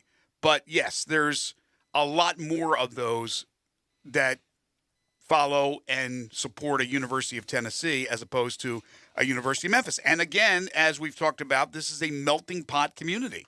There are so many people from different areas of the state, different areas of the region, and have different allegiances. So you can't bank on them to go to your games, although some do when their teams maybe have a bye week or they're away and they want to go to see a live football game. You have to bank on the Memphians to support their school. We do have a correct answer for the Humdingers trivia question. And how dare you people think that I'm going to make it so easy on you that the correct answer was Albert Pujols? Come on. I'm better than that, I think. Are you? It is not Albert Pujols. For all of you, I don't know how many people guessed Albert Pujols, and I knew a bunch of people would guess Albert Pujols, but I'm not going to make it that easy on you. Albert Pujols is not the active leader in Major League Baseball postseason home runs. Albert Pujols is actually tied for second. He has 19 postseason home runs. He and George Springer are tied for second with 19 home runs. But the leader among active players in career postseason home runs is the littlest guy of them all. Jose Altuve has 23 postseason home runs in his career. He is future your Hall of active Famer leader in postseason home runs. Jose Altuve. We did have a few people that got the correct answer. There is one that was before everybody else. We will be notifying that person and letting you know how you get your prize. And for all you that guessed Manny Ramirez is the career leader in postseason home runs. However, he's not active. Manny Ramirez is not active, so sorry. Yeah, Jose Altuve, just a tremendous player. All right, we're up against a break. We need to take one. We're going to come back and talk with John Tauti, talk Alabama, Texas A&M, get the latest with the injury status to their superstar quarterback. Just a reminder, if you missed it earlier, tomorrow's topic for 5 favorite things. Speaking of Memphis football, your 5 favorite Memphis Tigers football players of all time. Your 5 favorite Memphis Tigers football players of all time. Also, don't forget the rescheduled game tomorrow night in college football from this past weekend is moved from October 1st. You got SMU at UCF tomorrow night. And this weekend, you got East Carolina playing Tulane. These are all upcoming opponents for the University of Memphis, all 4 of those schools. There's also some news involving SMU that we'll get to a little bit later on. It's not good as far as the players are concerned. Some of the players that are looking to sit out at SMU despite playing to start the season with the Mustangs. We'll give you all those details when we return. But it's John Tauti. He's next. This is Sports 56 Mornings with Greg and Eli on Real Sports Talk, Sports 56 and 98.5 FM. You already know you can listen to Sports 56 anywhere with the Sports 56 app or at sports56whbq.com. But you can also watch us daily with live video of all of our shows on Twitter, Facebook, YouTube, and Twitch. Add a little excitement to your sports watching experience by betting on all the action on FanDuel Sportsbook. There's a reason why FanDuel is America's #1 sportsbook. Their app is simple to use. They've got great odds on all different betting markets, unique, fun bet types like same-game parlay, and exclusive, always-on promotions such as enhanced odds boosts on the biggest events to let you get more action out of every game day. And if you win, they even get you your winnings safely in as little as 24 hours. If you've never tried FanDuel Sportsbook, what are you waiting for? Download the FanDuel Sportsbook app to get started and be sure to sign up with promo code CASH so they know I sent you. That's FanDuel Sportsbook, promo code CASH. Must be 21 and older and present in Tennessee. First online real money wager only. $10 first deposit required. Bonus issued is non-withdrawable site credit that expires 14 days after receipt. Restrictions apply. See full terms at sportsbook.fanduel.com. Gambling problem? Call the Tennessee Red Line at 1-800-889-9789. You're the one who protects the flock, and that requires an eye for detail. Because when safety and well-being are on the line, it's the details that can save lives. Even when no one else is watching, you see everything. Grainger gets you, and we're here for you, and all the ones who get it done with a wide range of safety products and solutions, plus board-certified safety consultants here to answer your questions. Call, click Grainger.com, or just stop by. Grainger, for the ones who get it done. Bartlett Small Engine has been serving quality power equipment since 1970. They have a full line of power equipment, parts, and services for most makes and models. Bartlett Small Engines has the best brands in the power tool industry: Honda mowers, trimmers, and generators, Steel blowers, trimmers, and chainsaws, Echo trimmers, blowers, and chainsaws, plus quality products from Red Mat and Shindawa. And they're all American made. Bartlett Small Engine is your can-do store. 6780 Summer Avenue. Call 901-386-9779.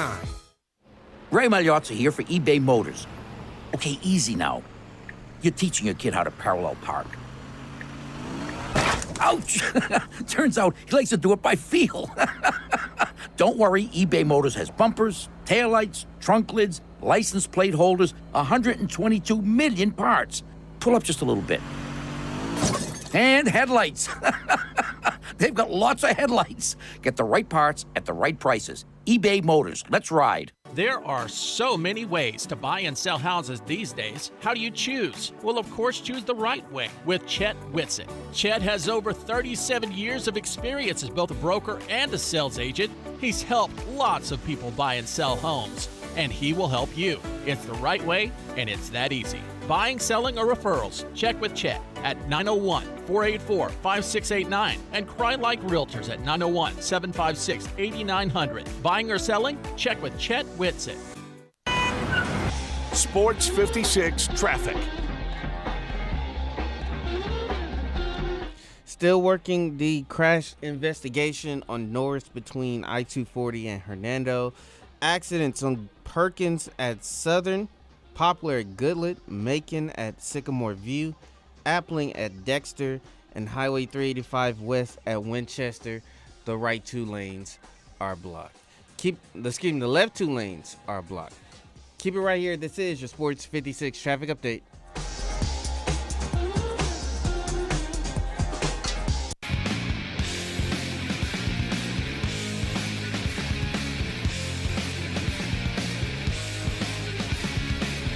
Now back to Sports 56 mornings on Sports 56 and 98.5 FM. This hour is brought to you by James Gaddis Jewelers. To reveal the full spectrum of its dazzling color. Here once again, Greg Gaston and Eli Savoy. Got some Memphis Tiger basketball news we'll get to a little bit later on in the show. We'll talk to Dr. Adam Walker from the University of Memphis about Memphis basketball. That'll be coming up at 9:05. But right now it's time to talk some Alabama, Texas A&M. That was the one we all zeroed in on during the offseason. All the hoopla surrounding Nick Saban and Jimbo Fisher. And now ESPN Game Day has headed to Lawrence, and it seems like it's in the back burner, but not so fast, my friends. It's always something when Saban and Jimbo get together, and that will happen this weekend, and we are always happy to talk Alabama football and Alabama sports with our friend John Tauti, senior sports editor and SEC insider at al.com, and the author of the best-selling novel, The Leadership Secrets of Nick Saban. You can follow him on Twitter at @JTauti, and John joins us now on Sports 56 Mornings. Hey, John, how are you? Doing well. Glad to talk to you guys again. It's always good to have you on the program. Before we talk about this matchup, give us the latest on Bryce Young's injury situation. Yeah, so Nick Saban put it as day-to-day. It seems like at this point I would put him in the expected-to-play category. But, of course, Saban's going to be a bit cagey about it. They'll have Jalen Milroe ready to go if he's not ready. But, the sense that I've gotten from Nick Saban talking to other people is that there's not a massive amount of fear. And so, it looks like he's trending toward playing. But, we'll find out more in the next couple of days as he goes through some of his treatment and, tries to go through some practices. Yeah, I was picturing Nick Saban doing the Bill Belichick on the day-to-day on this one, since he likes to do that. But if it is Milroe, and now he would have actually time to prepare, where last week he's just thrown in there. So, and they weren't really forced to throw the ball; they were able to just run it and have huge success doing that. How effective is Milroe as a passer? It's a great question. I don't know if we've seen that much. I definitely think he is more in the Jalen Hurts category, especially when he was at Alabama, in which, he has not a bad arm, but, sometimes there's some accuracy questions and just how how willing he is to use it. I think, to your point, he gets thrusted into a game he doesn't expect to play, and so they're just trying to make it as easy as possible for him to succeed. And it felt like, A, he was more successful running, but B, also he was bailing out of that pocket pretty fast, trying to just use his legs. And you see that with running quarterbacks, I feel like, especially early on, is that, when they know they have the ability to run, they sometimes lean on that a little bit too much. I saw it the other day watching the Bears and Justin Fields. So I think that's kind of where Jalen Milroe is at this point right now. Now, I think he can be an effective passer, but we haven't seen a lot of that yet because of how young he is, and just when they've used him, they haven't had to really do that. So it's certainly a question. And when you add that in with the fact that no one has really established themselves as the dominant number one receiver either, I mean, there could be some real questions around this offense if Milroe had to be the guy, knowing the limitations they already had, even with Bryce Young. With all that said, were you surprised last week in Fayetteville, they get out to the great lead, Young goes down with the injury, Arkansas comes back, has all the momentum, and then they just start running all over Arkansas. It looked like the momentum had shifted so much that we could have seen a major upset, and it wasn't to be. Yeah, I think, they had 3 plays of more than 70 yards, on the ground, which is pretty impressive in general, but especially for this Alabama team, which has not run the ball particularly well. I think you saw how effective Jahmyr Gibbs can be. We've heard a lot about him, and we've seen spurts of it. They've tried to get him the ball in different ways, but that offensive line isn't what it used to be, and so that limits some of what you can do. And then Milroe, of course, ran one on his own. So it was a little interesting because I thought it was going to be a pretty close game. Like you said, Alabama raced out to a big lead. You thought, all right, Alabama's going to dominate. Bryce Young goes down, and then Arkansas just kind of hangs around for a bit. But the way they finished that game, I think if you're Nick Saban, has to be very encouraging that they were able to do that to a good team on the road with the backup quarterback. That leading into Texas A&M and other games you have coming up, that if you had to do that, if you could build off of that there's certainly something there. Do you think the success they had with Gibbs in that second half, that even when Bryce Young's back, maybe gives Bill O'Brien a little bit more confidence in that offensive line in the running game, and maybe they kind of give Gibbs the ball more? I think it might give fans a little bit more confidence in Bill O'Brien, at least. That he hasn't been the most beloved offensive coordinator in Tuscaloosa. Yeah, I think that they're trying to do something. And I think what's interesting, and I've been talking to some people about this as well, is that there is some cat and mouse that you're playing over the course of an entire season too, right? And so, you're unveiling your playbook as the season goes on. And do you want to, and you have to figure out as a coach, like, when do I have to burn the good stuff? When do I hold stuff back? When do I put certain things that I want teams to see on film? What do I want to not put on film? And it's really a big chess match. And so, for some of these games, you can look back and think, wow, they were pretty vanilla, pretty conservative. But then you sometimes think, well, maybe that was purposeful. Maybe there was a reason why they're not trying to show everything they have. And so sometimes you see in those desperation moments where, all right, they get a little bit more creative because they have to. So I think Gibbs is going to be a big part of the offense regardless throughout the remainder of the season. He's one of the most dynamic players that they have. He's incredibly fast.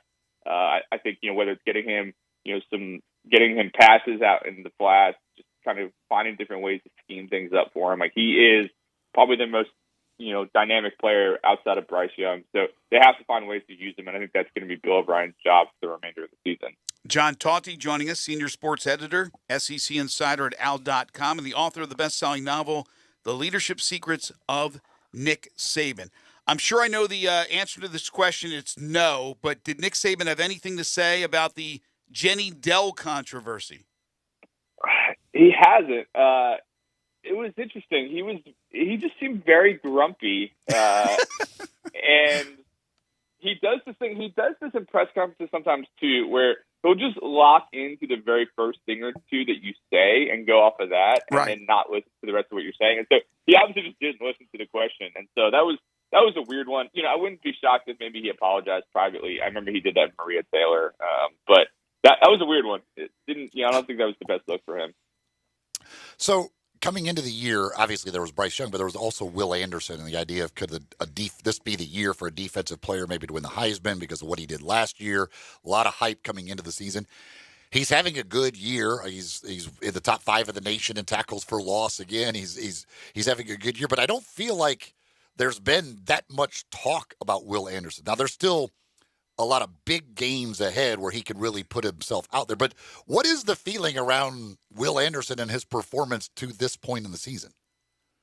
Yeah, well, I mean, he had that weird game against Texas where he had multiple offside penalties, and I think he had a personal foul penalty. I feel like that kind of hurt his chances a bit. I mean, I think for a defensive player, as we know, it's pretty much impossible. I mean, there's been so few. But if you are, you have to be transcendent. I think you have to be so above and beyond to have a shot. And I think he's had a very good season, but partly it's that, he hasn't necessarily dominated in a way that I feel like at times he did last year. And I think it's also partly that our expectations are so high for him that he has to just do wild stuff for us to be impressed at this point, and that's obviously pretty hard. So I think he's got an important stretch coming up. You got A&M, Tennessee, LSU, of course, Auburn, Ole Miss. If he dominates in some of those games, if he makes some big, impactful plays, maybe has a non-offensive touchdown, I think he could maybe get some more buzz. But yeah, I think there's not a lot of buzz around him at this moment. It was kind of a fun, I think, early preseason campaign of people wanting Will Anderson to get attention this year, and it feels like it's, to this point, died off a bit as predictably, these offensive players have stolen a lot of the attention. Well, speaking of buzz and speaking of dying off a bit, this summer it was all about Jimbo and Nick and Jimbo, Texas A&M and Alabama. Circle the calendar for October 8th and the big battle, and it seems like it's dissipated because A&M has struggled, and the two decided that they would be on their best behavior. So has it ratcheted up at all in Tuscaloosa? What are we talking about as far as this game is concerned when there was so much hoopla in the offseason? Yeah, as I've seen some people point out on Twitter, in May, Jimbo Fisher talks about how he's done with Nick Saban forever, and then yesterday was talking about how he's maybe the greatest coach ever. So it's funny how that's progressed in the last few months. It's amazing, and I've talked to some people on my team about this, but it's just amazing how, like you guys said, this was the game that everybody was like, I cannot wait to be in Tuscaloosa for that game. And not only is College Game Day not there, SEC Nation isn't even going. They decided they'd rather go to Mississippi State. So there's nobody going to this, in terms of the big pregame shows, which feels stunning to me that they would rather go to Lawrence, Kansas than Alabama, Texas A&M. But that's where we're at, and it's there's a reason why, is that A&M comes in limping again, very similar to last year's game in some regard, in which they come into the season hyped up, quickly lose 2 games, and there's just not quite as much attention around it as there was leading into the season. So now, do I think people at Alabama want to win this game badly? Absolutely. Could I see them sending a message? Absolutely. I think fans would love to see a beatdown in Tuscaloosa after everything that Jimbo said over the summer. But in terms of the national attention, I remember thinking, oh man, this week is we're just going to get flooded with Saban and Jimbo stories. I haven't seen any yet. And it's been much more about what's going on at Bryce Young, what's wrong with Texas A&M. I mean, people were even talking about Jimbo Fisher might even being on the hot seat, and he's got $90 million guaranteed. So, I mean, there's a lot of things happening in Texas A&M. It's just interesting that none of them are really about this massive feud that we saw bubble up over the summer that we felt like was going to be the dominant storyline of the college football season. If Alabama is going to lose a regular season game, who would it be against, in your opinion? I mean, to me, I don't think it's Texas A&M. I think they're going to win pretty easily. I think Tennessee is interesting. At Tennessee, they've been looking pretty good. If Tennessee handles their business this weekend, top 10 showdown, Neyland Stadium will be rocking.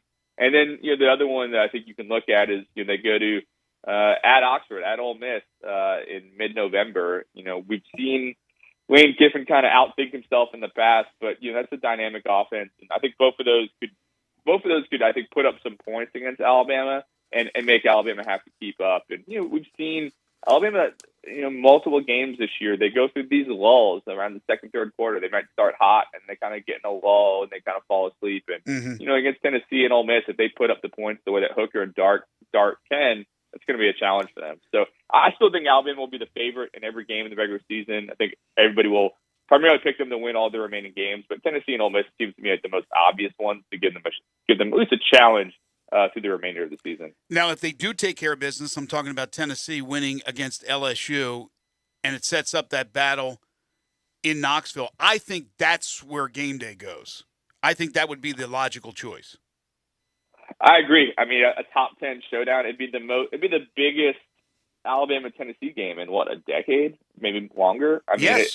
There haven't been a lot of them. You know, I remember there was a game probably about 5 years ago that was fairly hyped, but I mean, there just hasn't been much to work with in Tennessee, and so that would be a pretty massive game. And you know, I think that even though they've been there recently, I think that would be a game that you would want to be at, and I could just imagine, you know, that crowd will be crazy for that game. Wait, if they both undefeated. Yeah, you just said that's right. They were just there, weren't they? Was game day just there? Am I crazy? For Florida, right?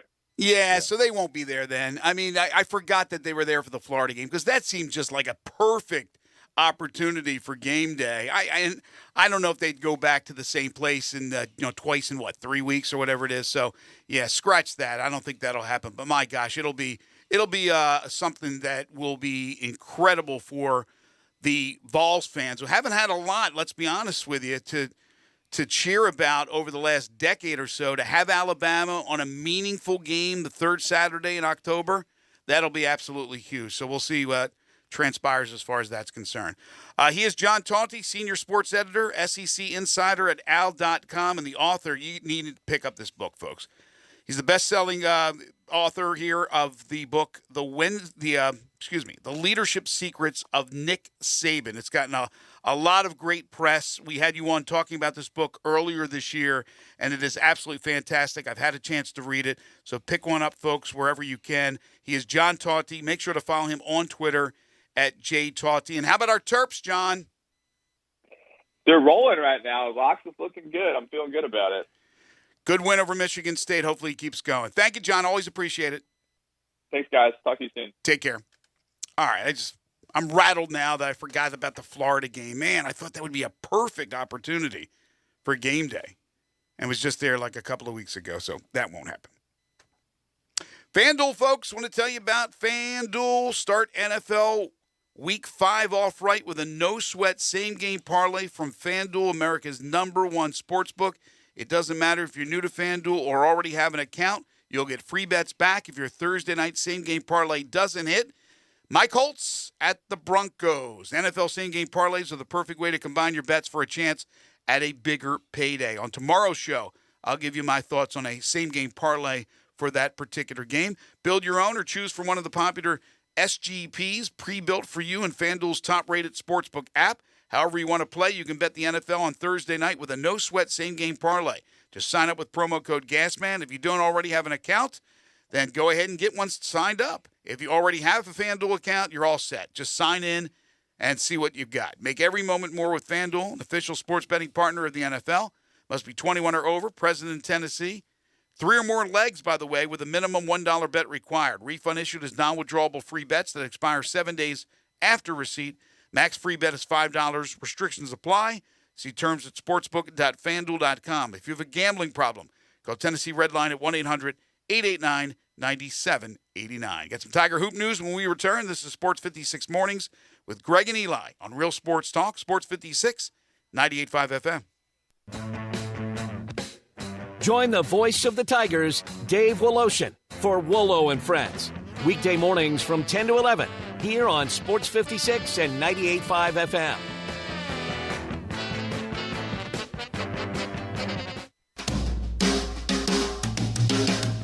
Hi, this is Lauren Choate with Choate's Air Conditioning, Heating, and Plumbing. Choate's is offering some amazing specials for this month only. If you're considering upgrading your furnace before the cold weather comes, Choate's is offering $1,000 off a new Carrier furnace. If you don't need a new furnace, Choate's is now offering its early bird $60 furnace tune-up. This 22-point tune-up includes a free carbon monoxide test and heat exchanger inspection. And Choate's is your indoor air quality expert for the best quality air air for you and your family, it's recommended to have your air ducts cleaned every 8 years. This month only, Choates will install a free UV light system when you get your air ducts cleaned, a $500 value. Call us at 347-8086 to take advantage of these amazing deals. So, turn to the experts with Choates, and remember, let our family serve your family. So what if summer's coming to a close? It'll be back, and you'll be ready with a new spa. Why's that? Because the world's biggest spa sale is happening right now at Family Leisure. Right now, through October the 2nd, you will get the best ever prices on spas. Family Leisure has a large selection of spas still in stock and ready to ship, and up to 30% off. Yes, 30% off in-stock spas. You want a swim spa? Now's the time to buy with huge discounts just for you. Special financing is available. Plus, you can get free upgrades on select spas. Just ask about it. Family Leisure also has fantastic deals on saunas and massage chairs. So, while summer is coming to a close, you should be opening up to a new spa during the world's biggest spa sale happening right now through October the 2nd at Family Leisure, Whitten Road at I-40, where family and fun come together. Guns and Ammo has a full line of pro shot products, a tremendous selection of accessories from belts, holsters, gun cases, specialty boxes, Benchmade knives, and assorted optics. At Guns and Ammo, enjoy selecting all your favorite firearms, from hunting supplies to target shooting to self-defense. Experience the excellence at Guns and Ammo with a friendly, knowledgeable staff and hundreds of guns to choose from. Guns and Ammo, 3615 Summer Avenue, Memphis local, and supporting the NRA and Friends of the NRA. Guns and Ammo, family owned since 1985. I'm Gary York. I'm the service director at Lexus of Memphis. Our service department wants to be more than just a place where you get your oil changed. We do glass repair, windshield replacement, recalibration of your camera and sonar systems, even wheel repair, tire replacement, all the things you would expect from a luxury automotive dealer. Please check out our website. You can schedule your appointment, check out our specials, hours of operation, or if you'd like to do it in person, please reach out to one of our associates at 901-271-5199.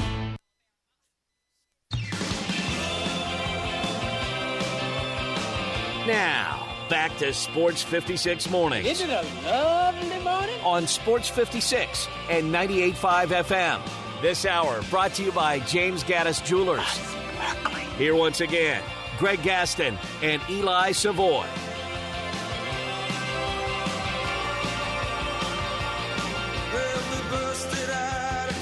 Hour 2 of the program is indeed brought to you by our friends at James Gaddis Jewelers, 4900 Poplar between Mendenhall and St. Nick, and on the web at gaddisjewelers.com. They are full-service jewelers with 2 bench jewelers ready to serve you. So if you need a simple cleaning or resetting of your rock, you bring it to James Gaddis Jewelers.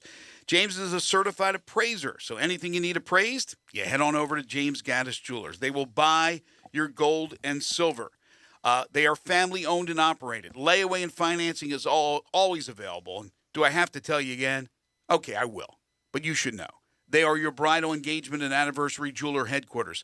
Been doing so for 25 years at that same East Memphis location. So many folks I know have purchased their engagement rings and wedding rings from James Gaddis Jewelers. All their diamonds are independently graded and certified. They know there's a lot of competition out there, so they have a price point to suit everyone's budget.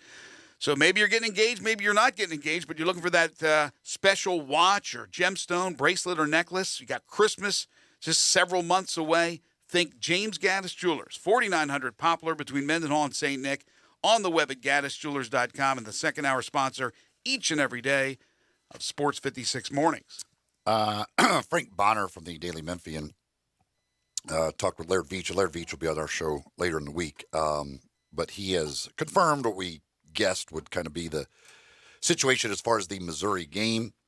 The Tigers will get an extra $500,000 in cash guarantee on top of the $250,000. So $750,000 guaranteed in cash, plus an extra $250,000 in lower level tickets that they will be able to keep the revenue for. So if they sell all of those tickets for that game in St. Louis next year, then that total would be $1 million that they'll get for that game against Missouri. Right. As we speculated, even last week when the story first came up, that it was going to be around $1 million. That was the number I thought for this game to end up in St. Louis and not to be completely off the schedule. We knew it wasn't going to come back to Memphis. That ship had sailed. But whether or not it was going to be in St. Louis and they were going to play Missouri next year, to me was probably about $1 million in some way or another. And it's taken a while. They've negotiated for a long time. So Memphis can use the dineros, no question. So again, the last 250,000 goes back to our attendance question, and we'll see how many tickets they're able to sell for that game in St. Louis. But they're getting 750,000 guaranteed, and then whatever those tickets they're able to sell, that extra revenue on top of the $750,000. We're going to talk Tiger Hoops with Dr.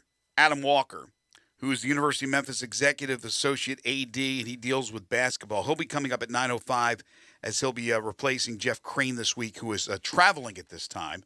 But a couple of things with Memphis Tigers basketball. They got practice underway last week. Jeff Goodman tweeting out that although Kendrick Davis is eligible to play this year with SMU signing off on him, Jamar Young Jr., who joined the team late, that has not happened as of yet.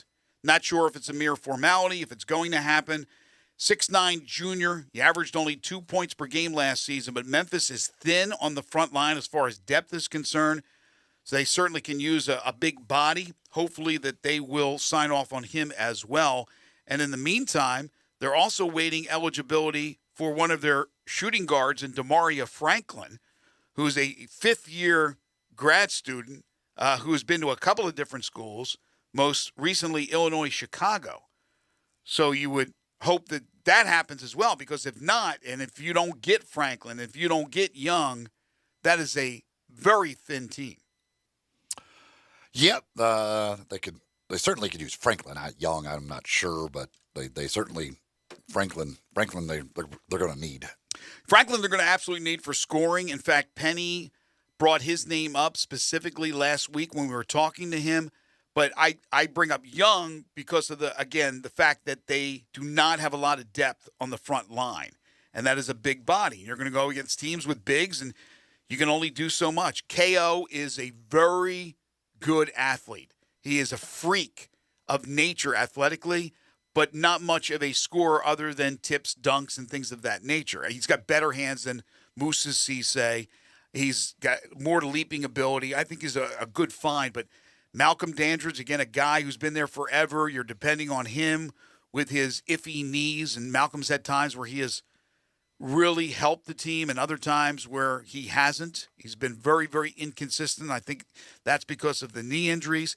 And then obviously DeAndre Williams, who will be one of the leaders of the team, but none of these guys are step-out scorers.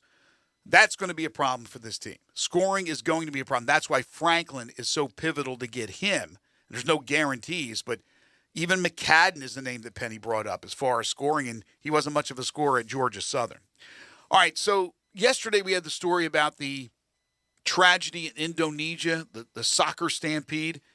Indonesian police said today that the gates of the football stadium where police fired tear gas and set off the deadly crush were too small and could only accommodate 2 at a time when hundreds were trying to escape. Two at a time? There's 40,000 people. 2 at a time. Okay, that's horrible, number one.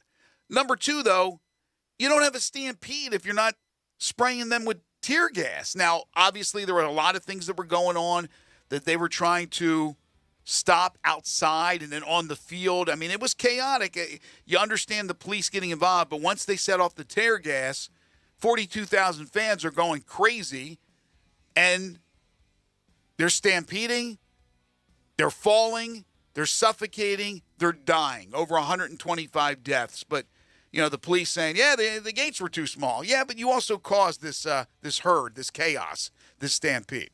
All right, we'll take a timeout. When we come back, hour 3 of the program. As I mentioned, we'll kick things off with Dr. Adam Walker. Then later we'll get back to your calls and texts. We'll revisit the Grizzlies' fine performance last night, albeit in the preseason. Talk some college football as well. We've been talking a lot of college football today, but the latest story about SMU football. Interesting story, to say the least. This is Sports 56 Mornings. with Greg and Eli on Real Sports Talk, Sports 56 and 98.5 FM.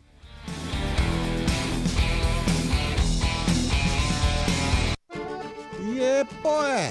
If you have a great gumbo that's a real taste bud pleaser, then get yourself or a team entered in the 10th Inning Gumbo Cook-Off Contest. A great day of fun with a gumbo and chicken wing cooking contest. Cash and prizes for first, second, and People's Choice winners. Plus live music, raffles, and more to help benefit cancer patients in need of treatment. The event will be held Sunday, October 23rd at 10th Inning Sports Bar and Grill, Getwell Road in South Haven. To get signed up, go to 10thinningcompetition.com.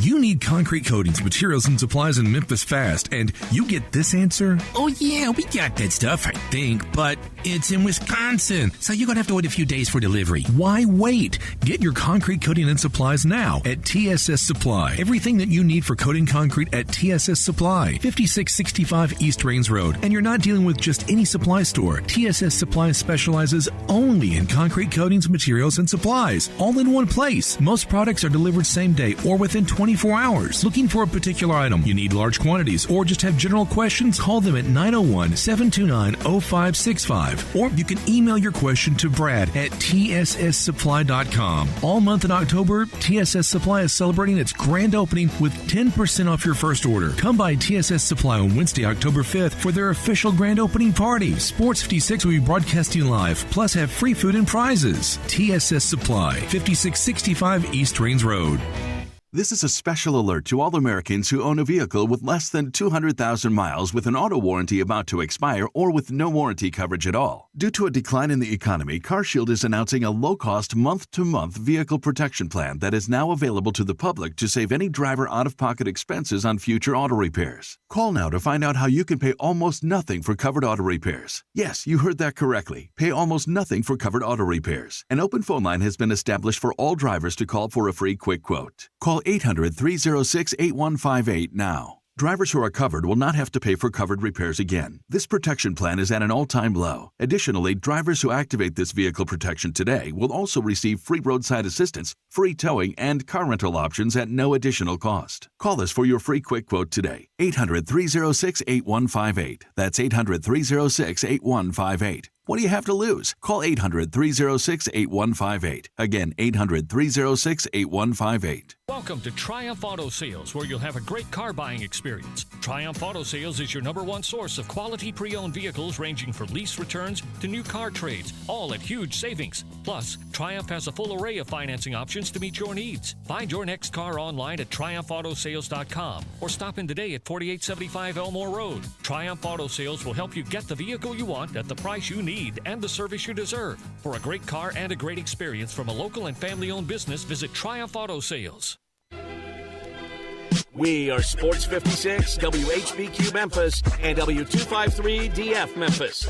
Flynn Broadcasting Stations. Oh, yeah. Sports 56 traffic.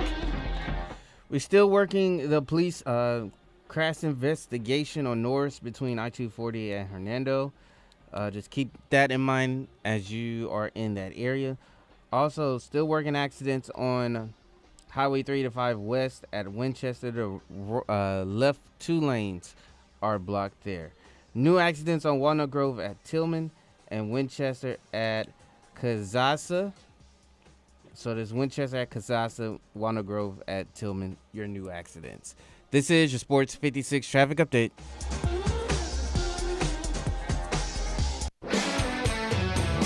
Now back to Sports 56 mornings on Sports 56 and 98.5 FM. This hour is brought to you by Acura of Memphis. Okay, this car looked great wrapped around you, Here once again, Greg Gaston and Eli Savoy. The body's a temple, that's what we're told. Well, I've traded this one like an old honky. Welcome back. 9:02 the time, final hour for us today here on this Tuesday, October 4th, 2022 edition of Sports 56 Mornings. Greg Gaston, Eli Savoy, and Zach Boyd coming at you from the Family Leisure Studios. Family Leisure, 2120 Whitten Road, just north of I-40. Normally at this time, each and every week, we talk University of Memphis athletics with Jeff Crane. Jeff, though, is traveling today, and in his stead is a frequent guest of ours. We always enjoy talking Tigers athletics, specifically Tigers basketball, with our good friend Dr. Adam Walker, University of Memphis Executive Associate AD. You can follow him on Twitter at Adam G. Walker1. He joins us now on Sports 56 Mornings. Hey, Adam, how are you? Hey, I'm doing great. Good morning. Thanks for pinch hitting for Jeff. We appreciate it. I know it's a busy time right now over at the university, so we'll kind of go around the horn, hit you up with a bunch of questions, see how many answers you have for us. Let me start with obviously your forte, and that's basketball. You're around this program. Practice got underway last week, and it's going to be an interesting season. Obviously, the big news that happened was the penalties that came down. They weren't severe, or at least as severe as people thought, and it seemed like everybody now has that little extra giddy up in their step over at the program. Yeah, absolutely. You said it. It's the fall weather. Practice underway. They look tremendous. I've been over there a few times, and obviously we're happy to have that news behind us, and looking forward to the season. And it's definitely competitive there. We had a great event on Friday. Memphis Rebounders were there, and so it definitely took the practice tempo up a notch. So they're definitely battling and competing. This team's definitely more focused than in the past, I'd say. So I'm really excited about the experience that we have on the team this year. We wrapped up our second hour talking about a little bit of Memphis Tiger news out there. I know that the word came in, which is news that you were waiting for with Kendrick Davis, not unexpected, that SMU signed off on him, and he's the number one transfer player this year, at least ranked in college basketball, and will be one of your top performers. But you're still awaiting news on a couple of other guys, including another SMU player in Jamari Young, and Jeff Goodman reported that they haven't signed off on him yet. And then there's the guard Demaria Franklin, who you're trying to get eligible as well. What can you tell us about that, and are you directly involved in that? Yeah, so both of them, we're still working through the process. So no news on either one, but I know we're working on both of them. So both of them have a couple different waivers that we need to get signed. So we're still working through that. So nothing's changed as of now. So we're still working through that. But do you feel confident? We'll see. With these processes, you never know. Some of them, they surprise you, and some of them good and bad, So we'll have to wait and see. We're hoping for the best. So I'd say, just cross your fingers and we'll move forward. So we do feel confident they'll be eligible at some point in the season. So just hopefully it's the beginning of the year. With the new rules as far as the one-time transfer, versus I know other guys who transfer multiple times, but what is the requirement as far as their past school signing off, or what has to go into that as far as making a transfer eligible? Yeah, so you always have the one-time transfer, which is, any reason that they have that pass.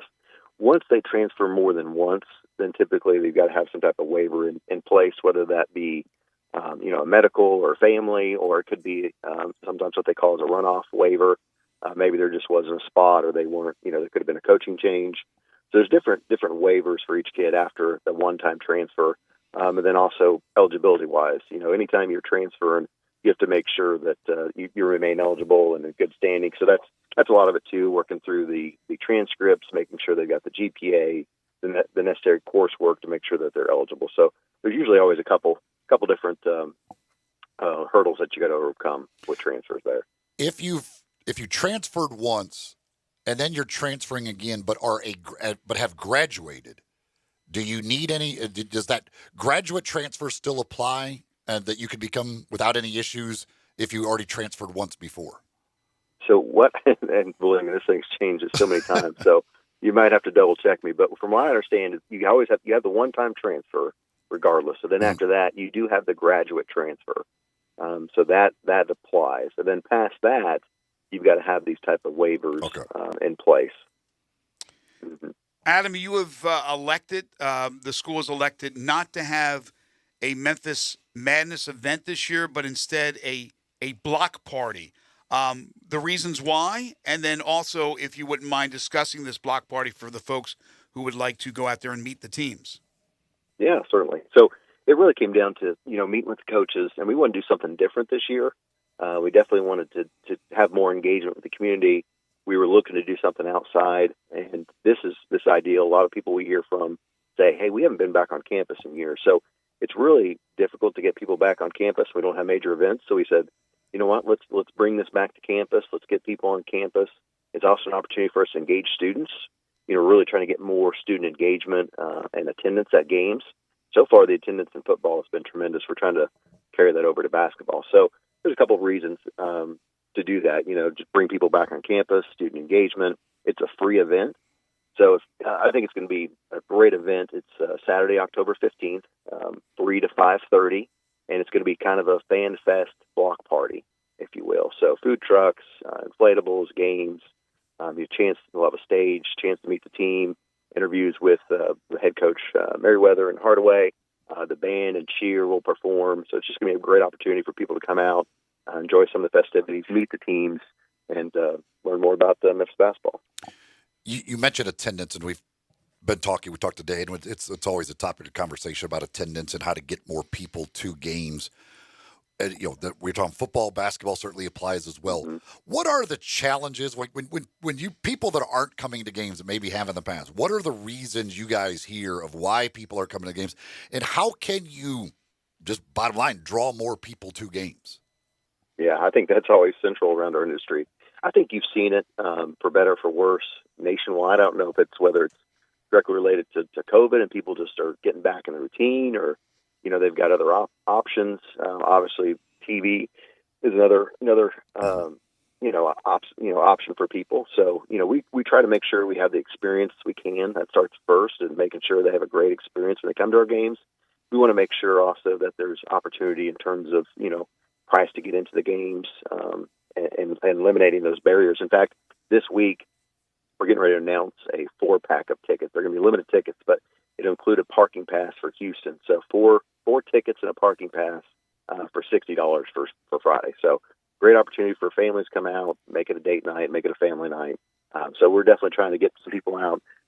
Also, Blue Cross Blue Shield is sponsoring the game, so we're going to be offering $15 tickets with a portion going to hurricane relief. So, that's always a focus of ours. And so team is performing well. We saw how great a crowd can be with Arkansas State, and the difference it can make. So we definitely want to create that home atmosphere for our teams. That's a great package. 4 tickets for $60 for Friday night and a parking pass. Where is that parking, by the way?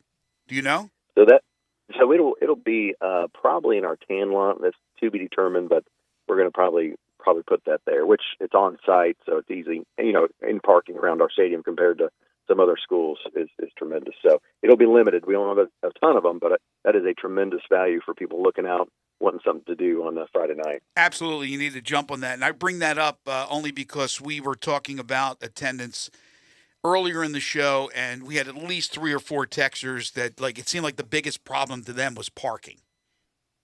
Mm-hmm.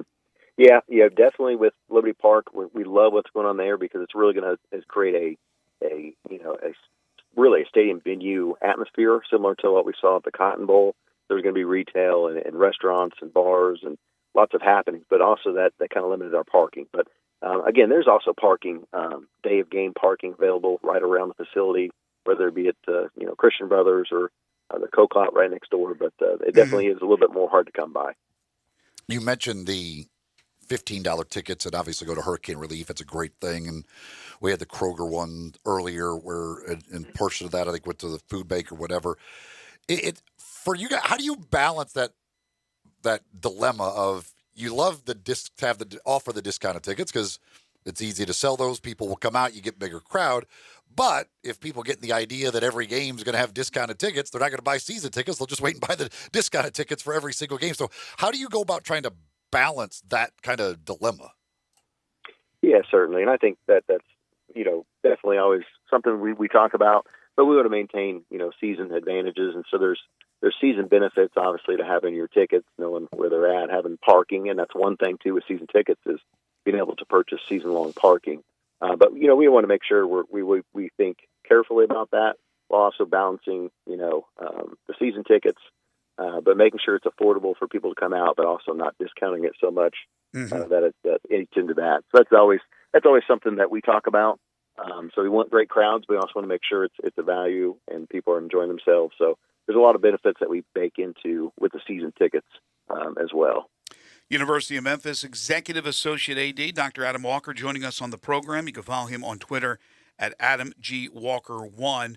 We saw the information, and Laird's going to be joining us on Thursday, but the deal with the Missouri game being moved out of Memphis for next season to St. Louis, that you will play the game in St. Louis, and the figures were reported. I think Frank Bonner may have had that as well, and again, we'll have Laird on to talk about it, but obviously, that was several weeks, maybe a month or so of negotiations, and I'm sure there was a figure that you guys were thinking about, and once they hit that figure, it was go to have the game on the road, although your preference would be to have it at home.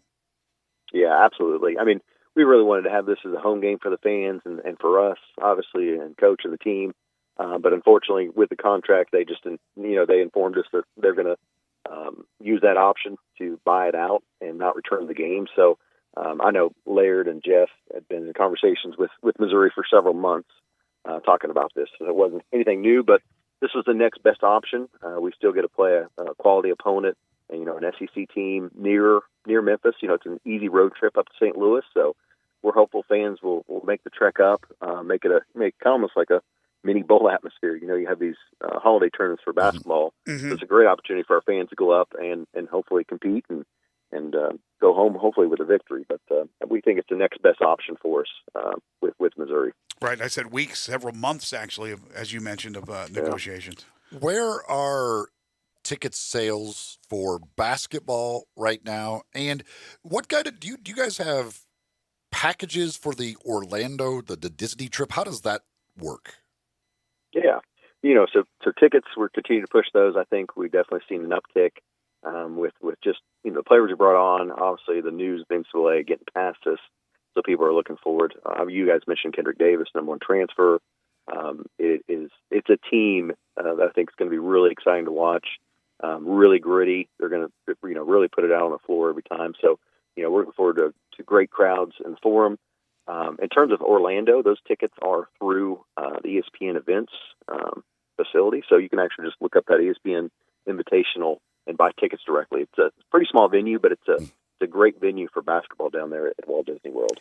The Grizzlies last week, I think it was, introduced a new section of FedEx Forum where there will be standing room only and kind of your own little area. And I don't know all the details, but I would assume that will be offered up to Tigers fans as well.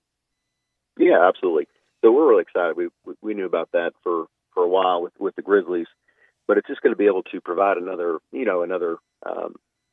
atmosphere, if you will, for our games. It's up in the terrace level, and it'll be, near where some of the students sit. So that's another reason for the students to come out, enjoy a little different perspective. But also any of the terrace level ticket holders will have access, actually anybody, but it'll be most accessible to them, obviously. So it's just another great opportunity for fans. It gives them another option to come to the games and enjoy themselves. Are there any plans? Are there any plans to turn that into an all-inclusive area where it's drink and food for a certain price, or is that not in the forecast? So right now it's just grab and go cash, if you will, but it's got a great. I don't know how many TVs. I think they said 40 some TVs up there. They've got standing room only. Some of those bistro tables. So it's really going to be a neat place to hang out, socialize with people, watch the game. Gotcha. If you see a lot of these arenas are going to this model.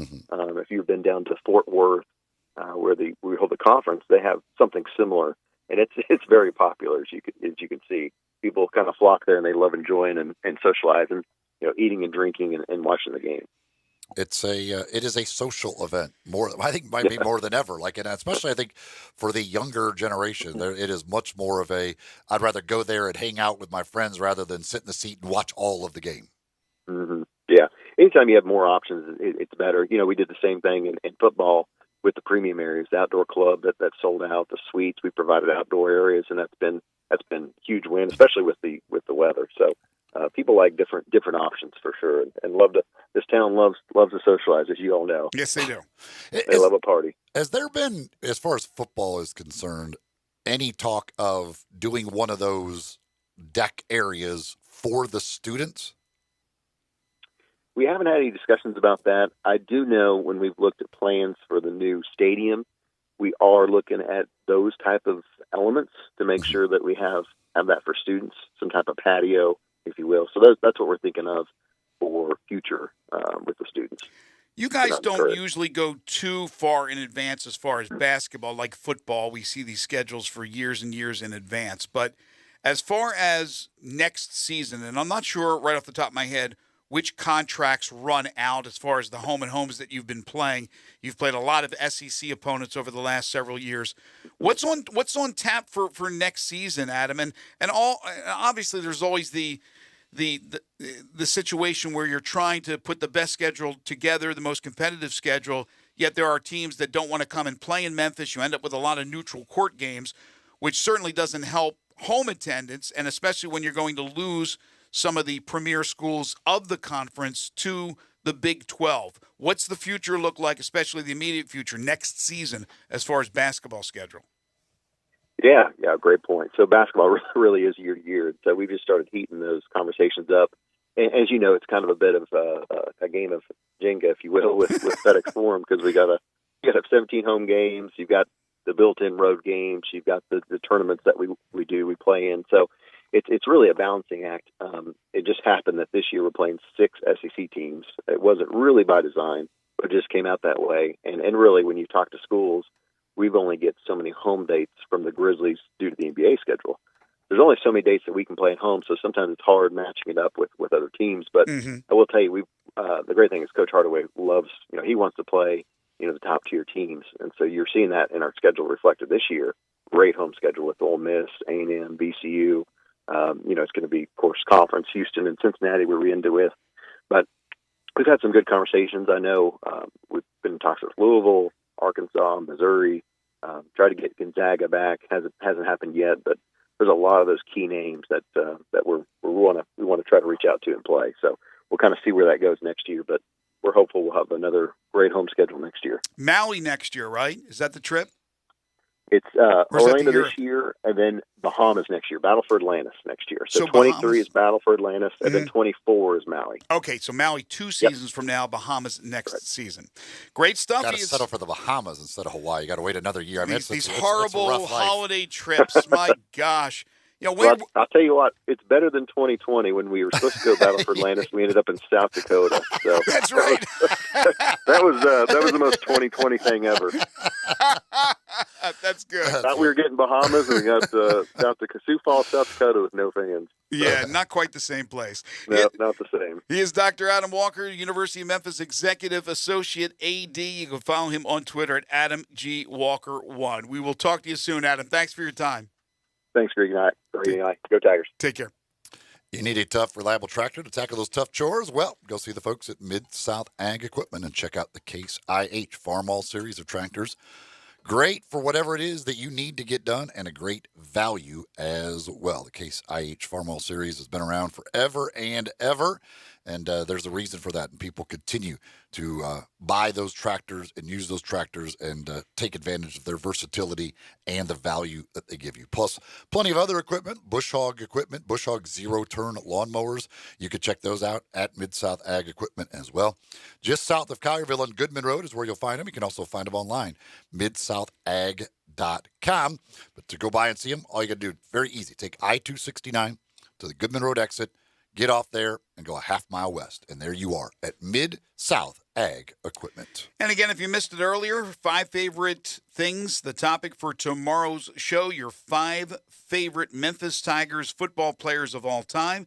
Your 5 favorite Memphis Tigers football players of all time. When we come back, open segment the rest of the way. 2 segments, in fact. If you want to hit us up, please do. Sports 56 listener lines are open to you. You can call in or text in at 901-360-8255 or send us a comment, a question, a concern on Facebook, YouTube, Twitter, Twitch, or on the website at sports56whbq.com. You're tuned in to Sports 56 Mornings with Greg and Eli on Real Sports Talk, Sports 56 and 98.5 FM. Broadcasting from the Family Leisure Studio, we are Sports 56 and 98.5 FM. To a lot of people, Bell Tavern is the only real bar in downtown Memphis. Bell Tavern isn't going to suddenly turn into a nightclub at 9 p.m. Bell Tavern is going to stay what it is and has always been, a bar. The lighting is low and the spirits are high. Bell Tavern isn't the kind of place that attracts people that shout when they've had a few drinks. It's quiet. The servers and bartenders care, and it's unlikely tourists are going to stumble into the place. Just walk through 117 Prime and into Memphis's only real downtown bar, Bell Tavern. At Lowe's, every pro is an MVP to us. That's why MVP's rewards members can earn bonus points on select products from brands like DeWalt, Purdy paint applicators, and GRK screws. Then redeem your bonus points for exciting rewards like tools, grills, Lowe's gift cards, and more. Join Lowe's MVP's Pro Rewards today to start earning. Bonus points calculated before taxes and fees after applicable discounts, if any. Subject to program terms. While supplies last. Visit Lowe's.com/MVP's bonus points for details. Now through 10/28. Tiger Nation, come out to Simmons Bank Liberty Stadium Friday, October 7th as your 4-1 Memphis Tigers take on conference rival Houston. Tickets start at just $20 and kickoff is at 6:30. Bring the whole family and watch 901's football team. Tailgate on the revamped Tiger Lane. Cheer the team into the stadium during the Tiger Walk and help your Tigers stay undefeated at home. Start your weekend off right with Memphis Tiger football. Go Tigers, go. I'm John Conway with Conway Services. Make sure your HVAC system is ready for the weather ahead by scheduling a $69 heating or cooling system tune-up with Conway Services today. Act now, and we'll give you a voucher for a free heating or cooling system tune-up to share with a friend or family member. License number 64210, 64365, EAS MS 19668. Call 384-3511. Conway Services. Call Conway today.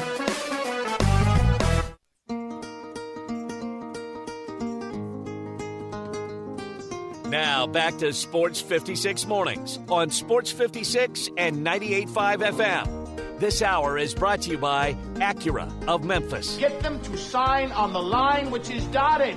Here once again, Greg Gaston and Eli Savoy. Gonna put the world away for a minute, pretend I don't live in it. Sunshine gonna wash my blues away. Had sweet love, but I lost it.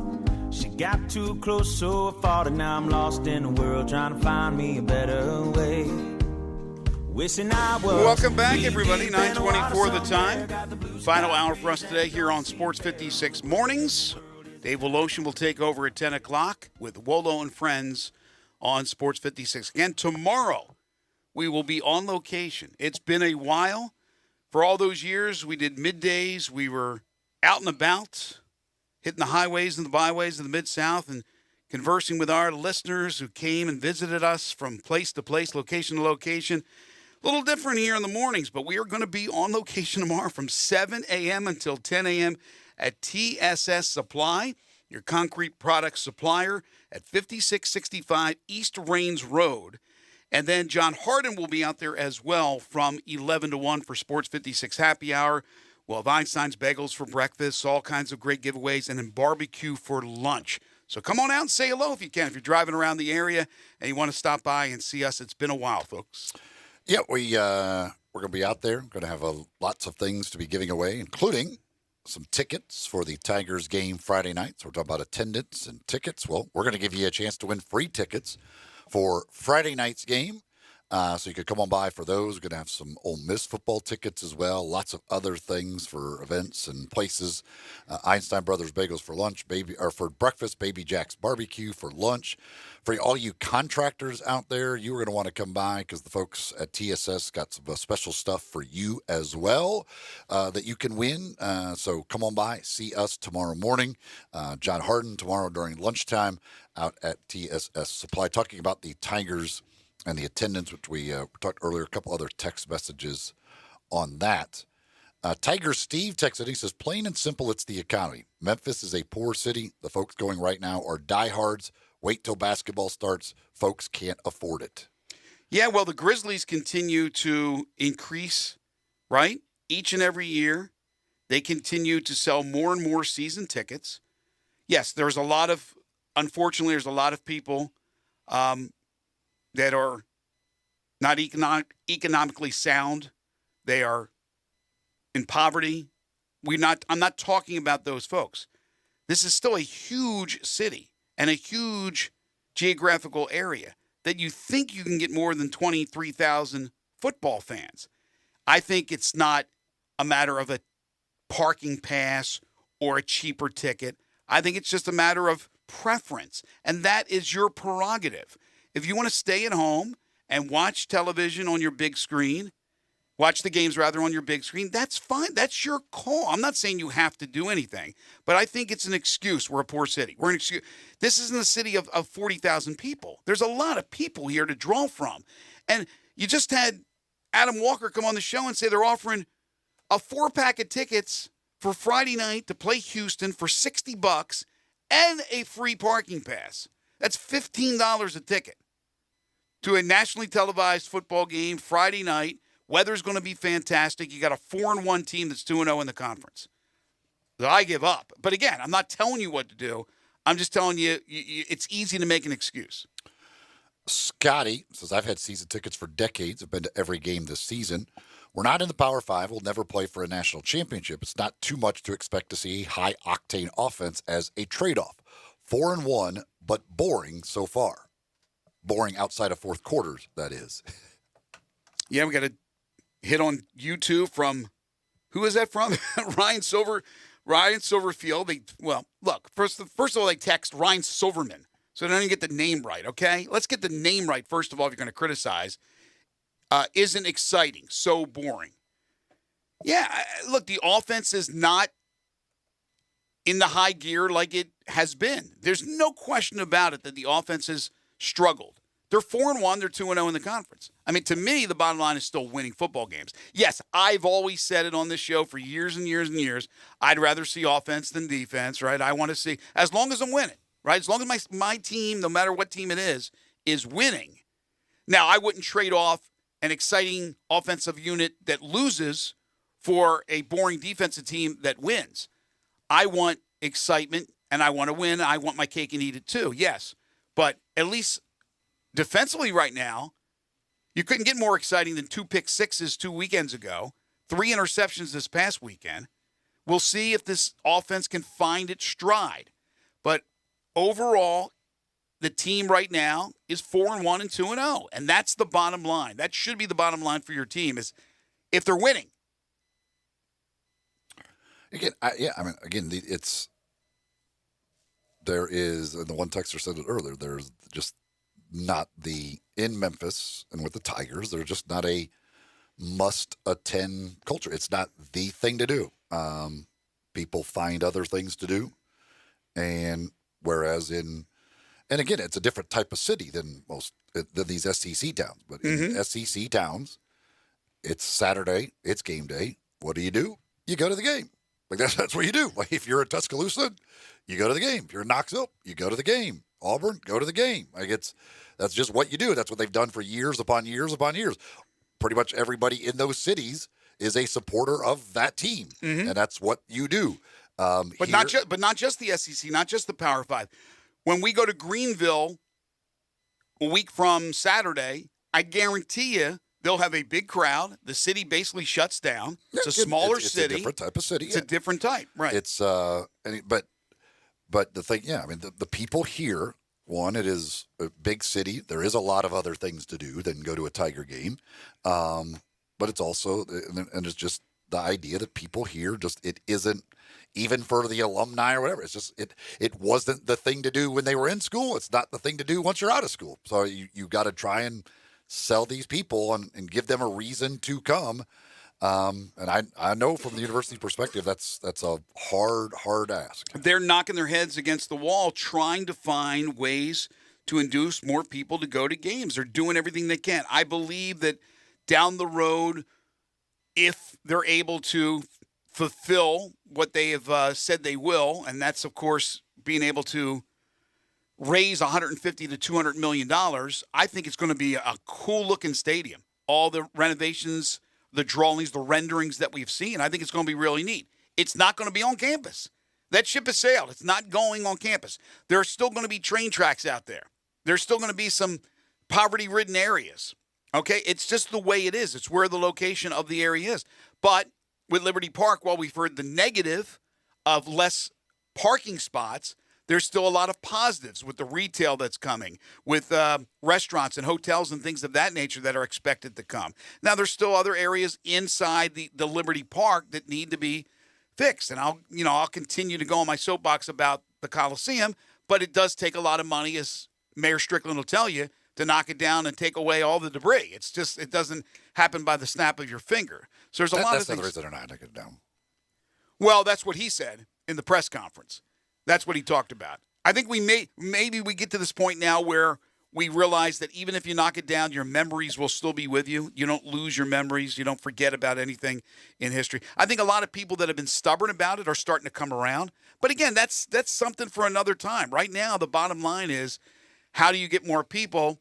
They're doing what they can, even making that beer hour just to make sure they can get people in there, especially students of age, to get them in there. And it is hard. It is really hard. Your opponents, think about next season. You're losing UCF, Houston, Cincinnati. I know that Cincinnati's not on the schedule, but my point is that you're losing 3 of the top-tier programs, right? Memphis is expected to be probably the bell cow, them and SMU. Speaking of SMU, I forgot to bring this up from earlier. There was the story that came out yesterday that a number of players plan to sit out the rest of the season to preserve a redshirt year and then enter the transfer portal. Remember now, there are windows. There are 2 windows where you can enter the portal. So that's a story that came out of Dallas yesterday about SMU, which has been a pretty solid program. And you think what's left here after these 3 schools leave the American, Memphis, SMU, they're at the top. They're the bell cows. Memphis has always been certainly up there. But now you lose Cincinnati, Houston, and UCF. They are the team, the school, the program, in my opinion. But SMU is right there as well. Well, you're starting to get all this news about SMU and players wanting to sit out. That's not good. And then you bring in the new schools that you're bringing in. How many are appealing to Memphis fans for these home games that they're going to have to replace Houston and UCF with? But again, if you're not drawing 23,000 or 25,000 for Houston, and hopefully they draw 30, I still feel they're going to get 30 or more for Friday night. Well, with these $15 tickets. Well, yeah, whatever it takes. But, I mean, if you're struggling to get that with Houston, what are you going to get with Rice? What are you going to get with UAB? There's a lot of things you can get with Rice. I mean, I'm not huge into that type of food, but there's a lot. I know there's a lot of things that will go with rice. But there is still a core of about 20 to 23, and we had 23,000 in the last 2 games. That's pretty much that core right there, that core. You have to find ways to increase the core, right? And with each passing generation, the older fans, Memphis is a lot of older fans, especially with basketball, they start to die off, is the next generation going to pick up and buy the season tickets? Are they going to continue to go to games, or are they going to start to drop off and go to the wayside? And if that happens, that's when you're in trouble. Mike is dialed in, wants to talk a little bit about Tiger football. What's up, Mike? Hi, Mike. Hey, East Carolina, they forgot to show up for basketball, I guess. They don't follow. You can shoot a gun off for basketball over there. Yeah, we're not talking basketball. Football, they support, Mike. Support them very well with football. Yeah, I know they do it in football. They've had some success in football. I think that's part of it. But I think with the Tigers, we got trashed down there at Mississippi State, and then basically everybody's trashed the people we're playing. So people don't get excited about going to the games. In the SEC schools, the backbone of their programs are all these small towns. Mm-hmm. I've got cousins down in Mississippi, and that's a big weekend for them to go to the ball game. There's no doubt. Again, but Alabama's not walking through the gates of Simmons Bank Liberty Stadium. They're not going to be hosting Ohio State. No, I'm not saying. I'm saying it's the small town people who are the backbones of these SEC programs. Yeah, it's a big deal for them to go to games. But just because it's a bigger city doesn't mean you can't have a bunch of University of Memphis supporters who it's a big deal to go to the game. That's the thing. It has to do. I mean, okay, but again, that's the whole point. If you want to make excuses to not go to the game, Mike, you will. That's the whole point. They have to train people that it is the thing to do. Saturday, Tigers are at home. I'm going to the game. I don't know how they do that, but that's what you have to get. People will always come up with excuses not to go. League baseball. I think you're probably going to have giveaways. Cal had that thing where he gave away TVs to get people to sit up at time. He did. And I don't see anything wrong with that. I mean, you're going to have to be inventive, especially moving into this new conference. Is kind of funny with Memphis. Every time we get into a conference and opponent gets people think are worthy of playing, they leave the conference. Yeah. Thank you, Mike. And we're Appreciate sitting it. there. No, Bye-bye. you're right. You're right. You have to be innovative. And certainly Cal, when he first got here, they weren't attending the games. And they've had pockets of great attendance over the years. I'm talking basketball now, right? Because basketball has been the primary, primo, number one, say what you want sport, right? And now football, obviously, has made a lot of ground here in the last decade. But Cal had to think outside the box. The school is certainly trying to do whatever they can to think outside the box. They filled the stadium for a game against SMU, a conference game against SMU, when game day was here. So there's that many people willing to go to a game. You don't need that many every game, but you have to get, again, people to just want. It has to become the thing to do, and I'm not sure how you can make that happen. But I maintain the number one thing that needs to start happening is and I don't know. I'm glad that Dr. Walker mentioned that in the future you have to get students going to games. That has to become the thing to do when you're in school. Then when you get out of school, it'll still be your thing to do because that's what you've always done on Saturdays. You've gone to the game. Right now, that is not the thing they do. They go tailgate at the game. Something many of them do. But they don't go to the game. Chris texts me, says, why can't they do happy hours for families? I think that would get more people inside the stadium earlier if they can get their kids food. See, and that's why I asked about the deck. I think for the students, those decks are the way to go. And I think, and again, he said they're looking at it in the redesign, the future, all that stuff. To me, if I was them, I would do it right now. The way you got the other decks right now, I would do one for the students. Give them, it doesn't have to be free beer or free whatever. Just give them some cheap options for food, drink, and give them one of those big decks. And I think you would get, because that's what students want to do. Students want to stand around, socialize. Like the game is just a thing that's going on, and that just happens to be their event they're at. They don't really necessarily care to watch every single play of it. Give them something. And they also want, obviously, every student wants cheap stuff because they can't afford $10 beers and That's understandable. $6 hot dogs or whatever. But here's the thing. If you start doing things earlier in the stadium, they've already added that hour for the cheaper beer.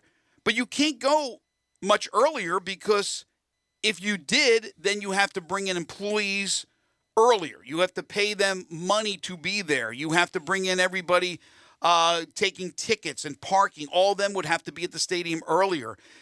That's just, now you're talking about hurting yourself financially. So they have to find these ways to induce these people to come to the game while not hurting the bottom line. And right now, the bottom line is hurting. You don't want to have more expenditures. You want to have less. So that's a problem within the problem. Mario's dialed in on a different topic altogether. Mario, how are you? First of all, I just want to say, I hope people come out to the game Friday. I plan on going to the game myself Friday. But, I hope they come out and support the Tigers, man, because I like to see all the Memphis programs doing, Memphis sports doing good, basketball, football, baseball, whatever it is. So I hope the fans come out and support it. So, like I said, I plan on being there. So we'll see what happens. But what I called to talk about, man, the Manning sold me last night. Last year, when I started watching that Peyton Manning and Eli thing, I couldn't get into it. I'm like, no, But after last night, when they talked about their streaker, boy, they sold me. Now I have to watch them now. I'm telling you, when I first turned it on, Mario, last year, and I was like, this can't be good. It hooked me. Now I got to watch it every time. Yeah, because at first Eli really didn't want to show it. He was like, they don't want us to mention it. Peyton like, man, we the B team. We can do it. Let's roll it, rewind, and let's see what's going on here. Because I didn't know what was going on. Because I saw the players looking around, and Peyton was like, wait a minute, I think we got a streak. He started calling the play-by-play. I think he's running an out pattern. Oh, man, it was the funniest thing, man. So now they sold me now, man. It was funny last night, man. So I gotta watch him. I gotta watch him from here on out. It's a different perspective. Thanks, Mario. Appreciate the phone call. Yeah, I'm so jealous of Peyton's setup he has in his basement or wherever that is, dude. He's got like because they're feeding him everything. But he's got it looks like 20 cameras on that wall, or 20 televisions on that wall. I'm like, dude, that's the way to watch a game right there. I still think, I know there's a lot of people that they don't care about Eli. I think he's the funniest one of the two. For just his facial expressions. He's just got that dumb look on his face that makes me laugh every time. And his lines are good. Obviously it's off the cuff. It's an acquired taste. I enjoy it. I really enjoy it. All right, let me squeeze in Alan, our Tennessee Vols fan, and probably wants to rub in the attendance here. All right, what do you got, buddy? No, it's not about that. I found out why they're playing that game in, I guess, Gonzaga and Dallas. What you got? Why? It's $10.95 pay-per-view on October 29th, and all the money's going to the Black Coaches Association. Really? That's interesting. So $10.95 pay-per-view for Gonzaga and Tennessee in a preseason exhibition college basketball game. Is that it? Yep. Thanks, Alan. Thanks, Alan. That's nice. Yeah. To be able to do things and to help out the cause, whatever that cause may be. All right. That's the game. Gonzaga played another one of those games to raise money for something. And then the Memphis-Alabama for game. Mark Few's legal costs? The Memphis-Alabama game was going to raise money for, I guess that was COVID relief, I think is what they were going to do. I think They were going to do theirs for if they had been able to play that one. This side of the program is brought to you by Acura of Memphis, located on Ridgeway, right there at 385. Online, AcuraofMemphis.com. Absolutely fantastic automobiles. Absolutely great people to deal with and a great car buying experience. That's what you're going to get at Acura of Memphis. Go by, check out the new vehicles, check out the pre-owned, certified pre-owned Acuras, all at Acura of Memphis. You can also find out online about the inventory, all about the different models, everything you need to know before you even go in there. But you do want to go in there, take a test drive, and talk to the folks at Acura of Memphis. Again, on Ridgeway at 385 and online, AcuraofMemphis.com. All right, when we come back, we'll finish off with your calls and texts. I cannot believe I'm going to talk about fishing, but I will. And certainly some more news that is just horrible with the U.S. soccer team. We're talking about the not the U.S. National soccer team, but the National Women's Soccer League. That news coming down yesterday. Certainly sickening news. We'll get to all those details when we return. This is Sports 56 Mornings with Greg and Eli on Real Sports Talk, Sports 56 and 98.5 FM. Broadcasting from the Family Leisure Studio, we are Sports 56 and 98.5 FM. Is your wife asking you to stop eating junk food? Well, we have you covered at Humdinger's. It's quick and it's healthy, and most important, it tastes amazing. With many choices from salmon salad to rainbow trout and grilled asparagus. Come visit us for lunch at Humdinger's, 6300 Poplar Avenue. So good, Coach Penny eats with us weekly. Don't forget, Humdinger's offers full-service catering for weddings, social events, or your corporate lunches. You can call 901-260-8292 to find out more. The new era of Thursday Night Football is here, and it's only on Prime Video. This Thursday, two offensive stars go head-to-head as Jonathan Taylor and the Indianapolis Colts travel to Denver to take on Russell Wilson and the new-look Broncos. Pre-game coverage begins at 7 p.m. Eastern with TNF Tonight, delivered by Little Caesars. Not an Amazon Prime member? Sign up for a 30-day free trial to stream the game. It's the Colts and the Broncos, only on Prime Video. See Amazon.com/watchtnf for details. Jamie's Log, Progressive, The Harrington's Backyard, day 27, 3:33 a.m. 333. All those threes mean something. Or I may be losing it. Been camped in the Harrington's backyard for 27 days now, proving that Progressive has 24/7 protection. They told me every day they understand what 24/7 protection means. Think I'm finally getting through to them. 333. Progressive doesn't just offer a great price when you bundle home and auto. We offer round-the-clock protection, just not literally from Jamie. Coverage from Progressive Casualty Insurance Company, affiliates, and third-party insurers, and subject to policy terms. Bundle discount not available in all states or situations. Hi, this is Lauren Choate with Choate's Air Conditioning, Heating, and Plumbing. Choate's is offering some amazing specials for this month only. If you're considering upgrading your furnace before the cold weather comes, Choate's is offering $1,000 off a new Carrier furnace. If you don't need a new furnace, Choate's is now offering its early bird $60 furnace tune-up. This 22-point tune-up includes a free carbon monoxide test and heat exchanger inspection. And Choate's is your indoor air quality expert. For the best quality air care for you and your family, it's recommended to have your air ducts cleaned every 8 years. This month only, Choate will install a free UV light system when you get your air ducts cleaned, a $500 value. Call us at 347-8086 to take advantage of these amazing deals. So, turn to the experts with Choate, and remember, let our family serve your family. It's a hot summer's day. You just finished cutting the lawn. Maybe you're getting off the golf course. You need something to refresh you. I've got just what the doctor ordered. In fact, it's called Poppy's Pills. Poppy's Pilsner. That's the best, and it comes from Grind City Brewing. It's light, crisp. It is that refreshing Pilsner. They say it's ultra crushable. Remember how Taco Bell stopped selling the Mexican pizza? Everybody lost their minds? Poppy Pilsner is the only thing that can ease that broken heart. Now, that came from an eyewitness named Sarah. Some people say it's sexy. It's light, it's refreshing, it's local. And for me, well, it just doesn't get any better than that. Ultra crushable, built for speed. It's available in 6-packs or 15-packs. You just ask your favorite retailer about it. Best enjoyed ice cold. It's what the doctor ordered. It's Poppy's Pills from Grind City.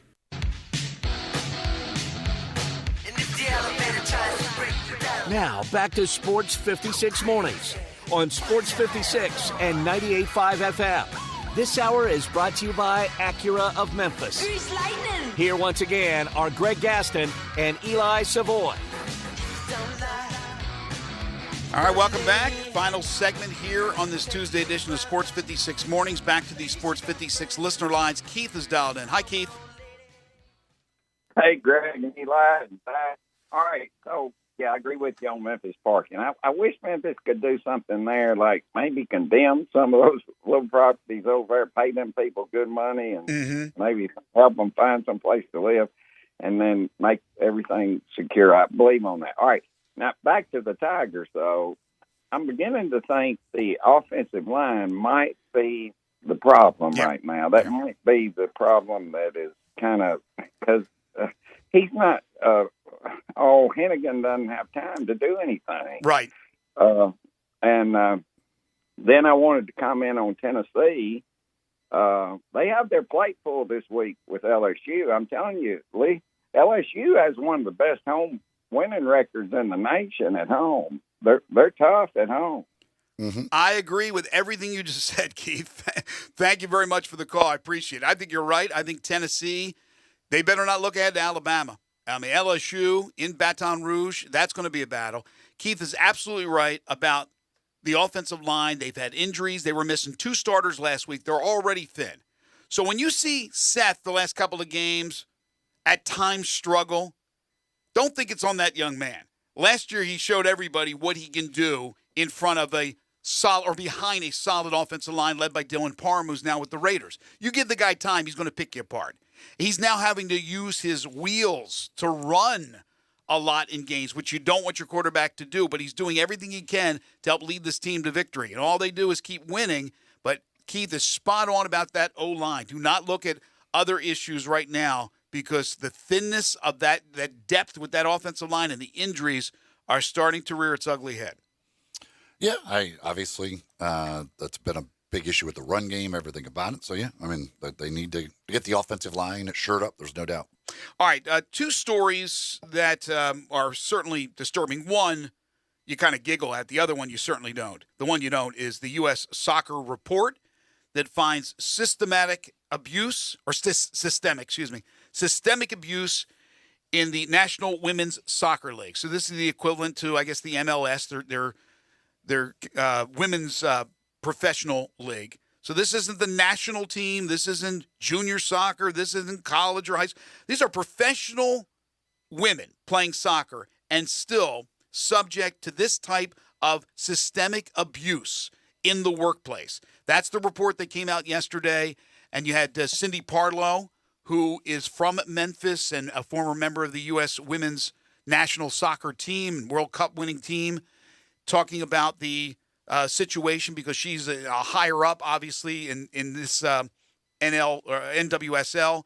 And it's like the same old, same old. It's heartbreaking. It's sad. It's disturbing.